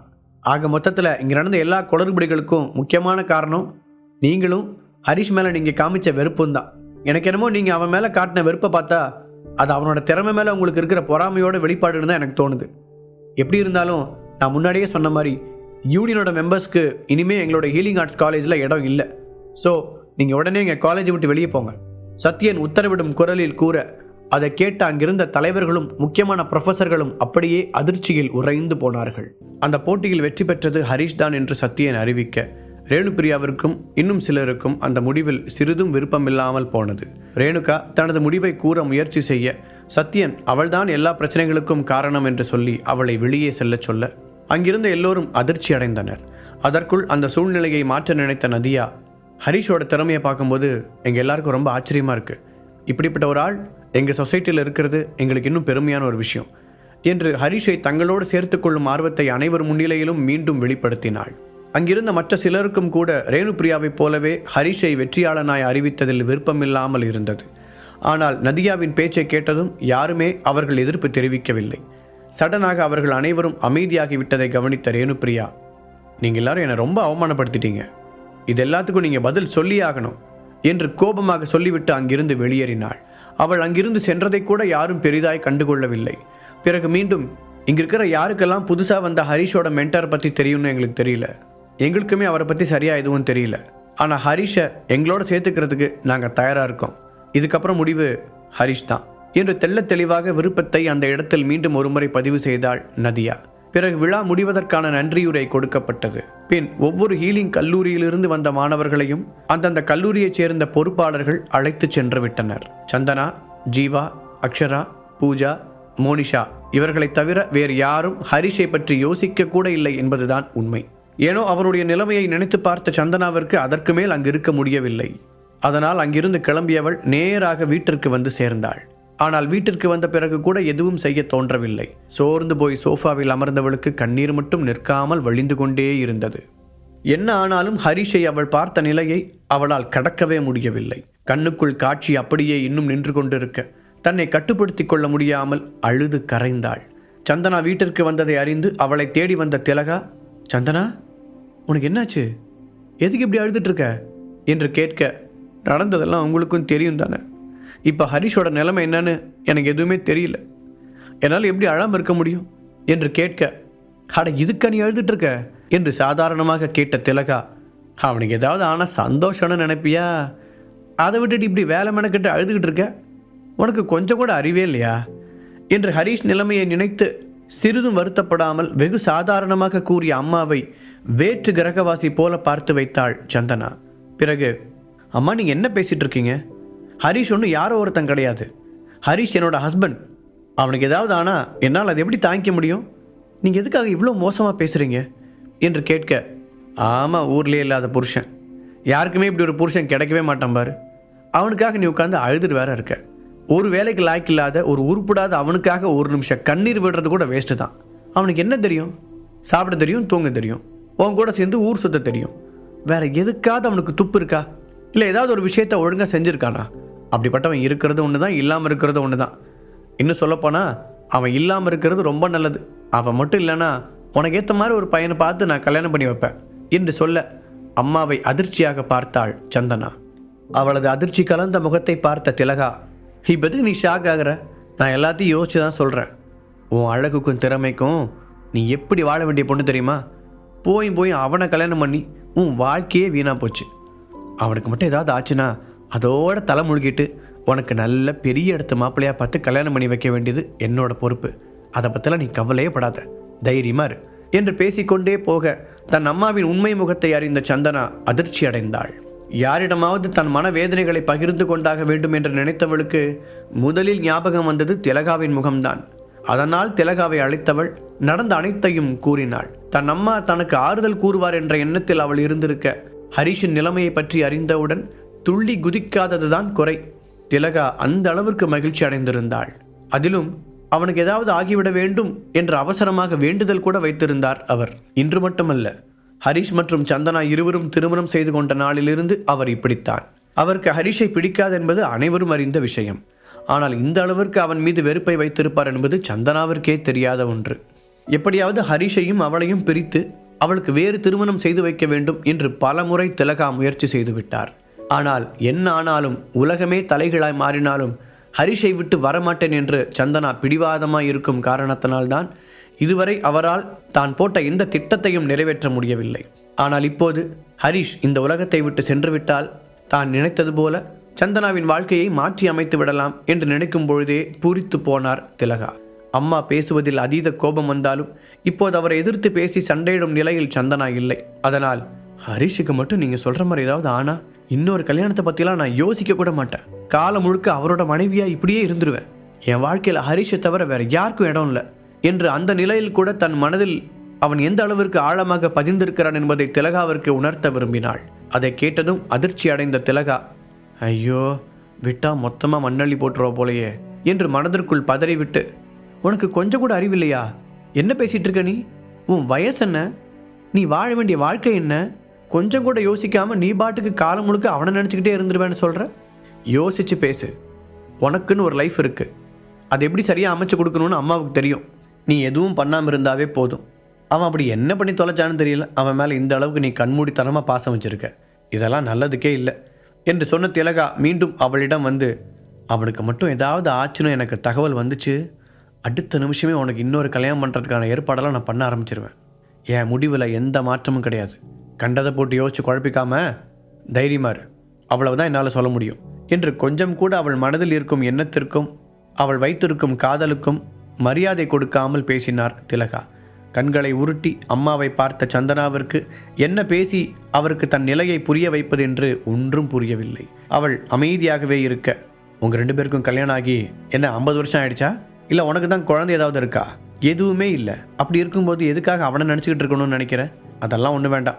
அவனுக்கு அப்புறம் ஒரு நல்ல பையனை பார்த்து கல்யாணம் பண்ணிக்கிட்டு குழந்தைங்களோட லைஃப்பில் செட்டில் ஆகிற வழியை பாரு என்று நிறுத்தாமல் அடுத்தடுத்து பேசிக்கொண்டே போன திலகாவுக்கு எப்போது இன்னொரு மாப்பிள்ளை பார்த்து மகளுக்கு திருமணம் செய்து வைப்போம் என்ற ஆர்வம் அதிகமாகிக் கொண்டே இருந்தது. அதற்கு மேல் பேசி அந்த விவாதத்தை இன்னும் அதிகப்படுத்த விரும்பாத சந்தனா, போதுமா, எனக்கு ரொம்ப டயர்டாக இருக்குது, நீங்கள் ரொம்ப நேரமாக பேசிக்கிட்டு இருக்கீங்க, உங்கள் ரூமுக்கு போங்க, இதுக்கு மேலே இதை பற்றி பேச வேண்டாம் என்ற அந்த பேச்சை அத்துடன் கத்தரித்து விட முயன்றாள். நான் மட்டுமா டயர்டாக இருக்கேன்? நீயும் தான் டயர்டாக இருக்க, நீயும் ரூமில் போய் தூங்கு. எவ்வளோ நேரம் இப்படியே உட்காந்து அவனை பற்றி யோசிச்சுட்டு இருப்ப? இதெல்லாம் தேவையில்லாத வேலை, போய் தூங்கு என்று அவளை அறைக்கு அனுப்ப பார்க்க சந்தனாவுக்கு அந்த சோஃபாவை விட்டு எழுந்து செல்ல மனமே இல்லை. ஒருவேளை ஹரிஷ் மீண்டும் வீட்டிற்கு திரும்பி வந்தால் அவன் இங்குதானே வருவான், அவனை பார்க்க வேண்டுமே என்று ஏதேதோ யோசித்தவள் அந்த இடத்திலேயே அமர்ந்திருக்க முடிவு செய்திருந்தாள். எப்படியும் இதை சொன்னால் அதற்கும் அம்மா ஏதாவது சொல்லி தன்னை கட்டாயப்படுத்துவார் என்று நினைத்தவளுக்கு தனது மனதில் இருக்கும் காரணத்தை சொல்லக்கூட தோன்றவில்லை. ஹரிஷ் நிலைமை அப்பட்டமாக தெரிந்தாலும் நிச்சயமாக அவனுக்கு எதுவும் ஆகாது. மீண்டும் தன்னை தேடி தன்னிடம் வந்து விடுவான், தன் பழைய ஹரிஷாக தன்னோடு இருப்பான் என்று தனக்குத்தானே ஏதேதோ சொல்லிக்கொண்டவள் ஆழமாக அதை மட்டுமே நம்பினாள். ஒரு நொடி கூட அவள் அம்மா கூறுவது போல் ஹரிஷுக்கு ஏதாவது ஆகிவிடும் என்ற எண்ணம் கூட அவளுக்கு வரவே இல்லை. அந்த அளவிற்கு தன் மனதை திடப்படுத்தி வைத்திருந்தாள். அவள் இந்த அளவிற்கு நம்பிக்கையுடன் இருப்பதற்கு ருத்ரவேந்தரும் இன்னொரு காரணம். அங்கிருந்த அனைவரும் ஹரிஷை பார்த்து அவன் பிழைக்க வாய்ப்பு கம்மி என்று நினைத்த பொழுது கூட அவனது காயங்கள் அனைத்தையும் சில நொடிகளிலேயே தன்னால் முடிந்தவரை சரி செய்து தன்னோடு அவனை அழைத்துச் சென்ற விதம் இன்னும் அவள் கண்முன் அப்படியே இருந்தது. நிச்சயம் அவர் அவனை சரி செய்து மீண்டும் தன்னிடம் அழைத்து வந்து விடுவார் என்று அதை வைத்துதான் நம்பிக்கொண்டிருக்கிறாள். அவள் வாயை திறந்து கூறவில்லை என்றாலும் கண்டிப்பாக ஹரிஷ் திரும்பி வருவான் என்பதற்காகத்தான் இங்கு காத்து கொண்டிருக்க முயற்சி செய்கிறாள் என்று புரிந்து கொண்ட திலகா, இங்கே பார் சந்தனா, நீ ஏற்கனவே ரொம்ப சோர்ந்து போயிருக்கிற, ஒழுங்கா ரூமுக்கு போ.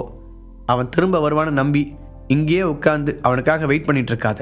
அதை விட பெரிய முட்டாள்தனம் வேற எதுவுமே இல்லை. அவனுக்கு ஏதாவது ஆச்சுன்னா எனக்கு கவலை இல்லை, ஆனால் அவனை பற்றி யோசிச்சு உனக்கு ஏதாவது ஆயிடுமோன்னு தான் எனக்கு பயமா இருக்கு. அதனால நான் சொல்றதை தயவு செஞ்சு கேளு, இதுக்கு மேல் அவனை பற்றி நினைக்க கூட செய்யாத என்று ஹரிஷ் பற்றிய எண்ணத்தை முழுவதுமாக ஆசிட் ஊற்றி அவள் மனதில் இருந்து நீக்க வேண்டும் என்ற முடிவிற்கே வந்துவிட்டார் திலகா. அதற்கு மேல் அம்மா பேசுவதை கேட்க முடியாமல் திரும்பி பார்த்து அவரை முறைத்த சந்தனா, போதுமா, நிறுத்துங்க. நானும் போனா போகுதுன்னு பார்த்தா உங்க இஷ்டத்துக்கு பேசிட்டே போறீங்க. ஹரிஷ் உங்களுக்கு அப்படி என்ன பண்ணிட்டான்? அவன் என்ன உங்களோட பரம எதிரியா? அவன் செத்து போன கூட பரவாயில்லன்னு பேசுகிற அளவுக்கு அவன் உங்களுக்கு என்ன பண்ணான்? நான் ஒத்துக்கிறேன், நீங்கள் எதிர்பார்த்த மாதிரி அவங்ககிட்ட நிறைய பணம் இல்லை, அவங்ககிட்ட நிறைய ப்ராப்பர்ட்டிஸ் இல்லை, அவளை ஏன் அவங்ககிட்ட சரியான வேலை கூட இல்லை. ஆனால் இத்தனை வருஷத்தில் அவன் எப்போவாவது உங்களை மரியாதை குறைச்சலாம் நடத்தியிருக்கானா? இல்லை உங்ககிட்ட தேவையில்லாமல் ஏதாவது பேசியிருப்பானா? அவனோட சொந்த அம்மா மாதிரி தான் உங்களை பார்த்துக்கிறான். நம்ம 2 பேரையும் அவனால் எந்த அளவுக்கு நல்லா பார்த்துக்க முடியுமோ அந்த அளவுக்கு அவன் நல்லா தானே பார்த்துக்கிட்டு இருக்கான். அப்படிப்பட்டவனை பற்றி எப்படி உங்களால் இப்படிலாம் பேச முடியுது? சத்தியமாக உங்கள் மனசுக்குள்ளே அவன் மேலே இவ்வளோ வன்மை இருக்குன்னு நான் நினச்சி கூட பார்க்கல. அவனுக்கு ஏதாவது ஆச்சுன்னா நீங்கள் பெத்த பொண்ணு என்னோட வாழ்க்கையும் தான் இதில் இருக்குன்னு ஒரு நிமிஷம் கூட உங்களுக்கு தோணவே இல்லையா என்று தன் மனதில் இருக்கும் அனைத்து ஆதங்கத்தையும் வெளியில் கொட்டினாள் சந்தனா. நீ என்னதான் மூச்சு விடாமல் பேசினாலும் அதை நான் கண்டுக்கவே போகிறதில்ல என்பது போல அவளை வெகு சாதாரணமாய் பார்த்து வைத்த திலகா, அவனை பற்றி ஏதாவது சொல்லிட்டா போதுமே, பக்கம் பக்கமாக பேசுறதுக்கு ரெடியாகி வந்துடுவேன். என்னமோ என்ன பண்ணான்னு கேட்குற? அவனால் நான் எத்தனை பேர் முன்னாடி எத்தனை முறை அவமானப்பட்டிருக்கேன்னு தெரியுமா? மாப்பிள்ளைன்னு பேருக்கு சொன்னால் பத்தாது, இந்த குடும்பத்தை மற்றவங்க முன்னாடி தலை நிமிர்ந்து வாழ வைக்கணும். அவன் தலை நிமிர வச்சதை விட தலை குனிய வச்சதான் அதிகம். அப்படிப்பட்டவனை இவ்வளோ நாளாக நான் வீட்டில் வச்சுருந்ததே பெரிய விஷயம். இதை நம்ம பெரிய தப்பு மாதிரி என்கிட்ட அவனுக்காக நீ சண்டைக்கு வர என்று அவள் பேசியதற்கு பதிலுக்கு பதில் பேசிய திலகா, இப்போ இதை பற்றிலாம் பேசுறது கூட தேவையில்லாத வேலை தான் என்னை பொறுத்த வரைக்கும். நீ என்ன சொன்னாலும் சரி, ஒருவேளை அவன் மறுபடியும் சரியாக திரும்பி வந்தால் கூட அவனை நான் இந்த வீட்டுக்குள்ளே விட மாட்டேன். முழு கதையையும் கேட்டு மகிழ பாக்கெட் FM ஆப்பை டவுன்லோட் செய்யுங்கள். லிங்க் டிஸ்கிரிப்ஷனில் கொடுக்கப்பட்டுள்ளது.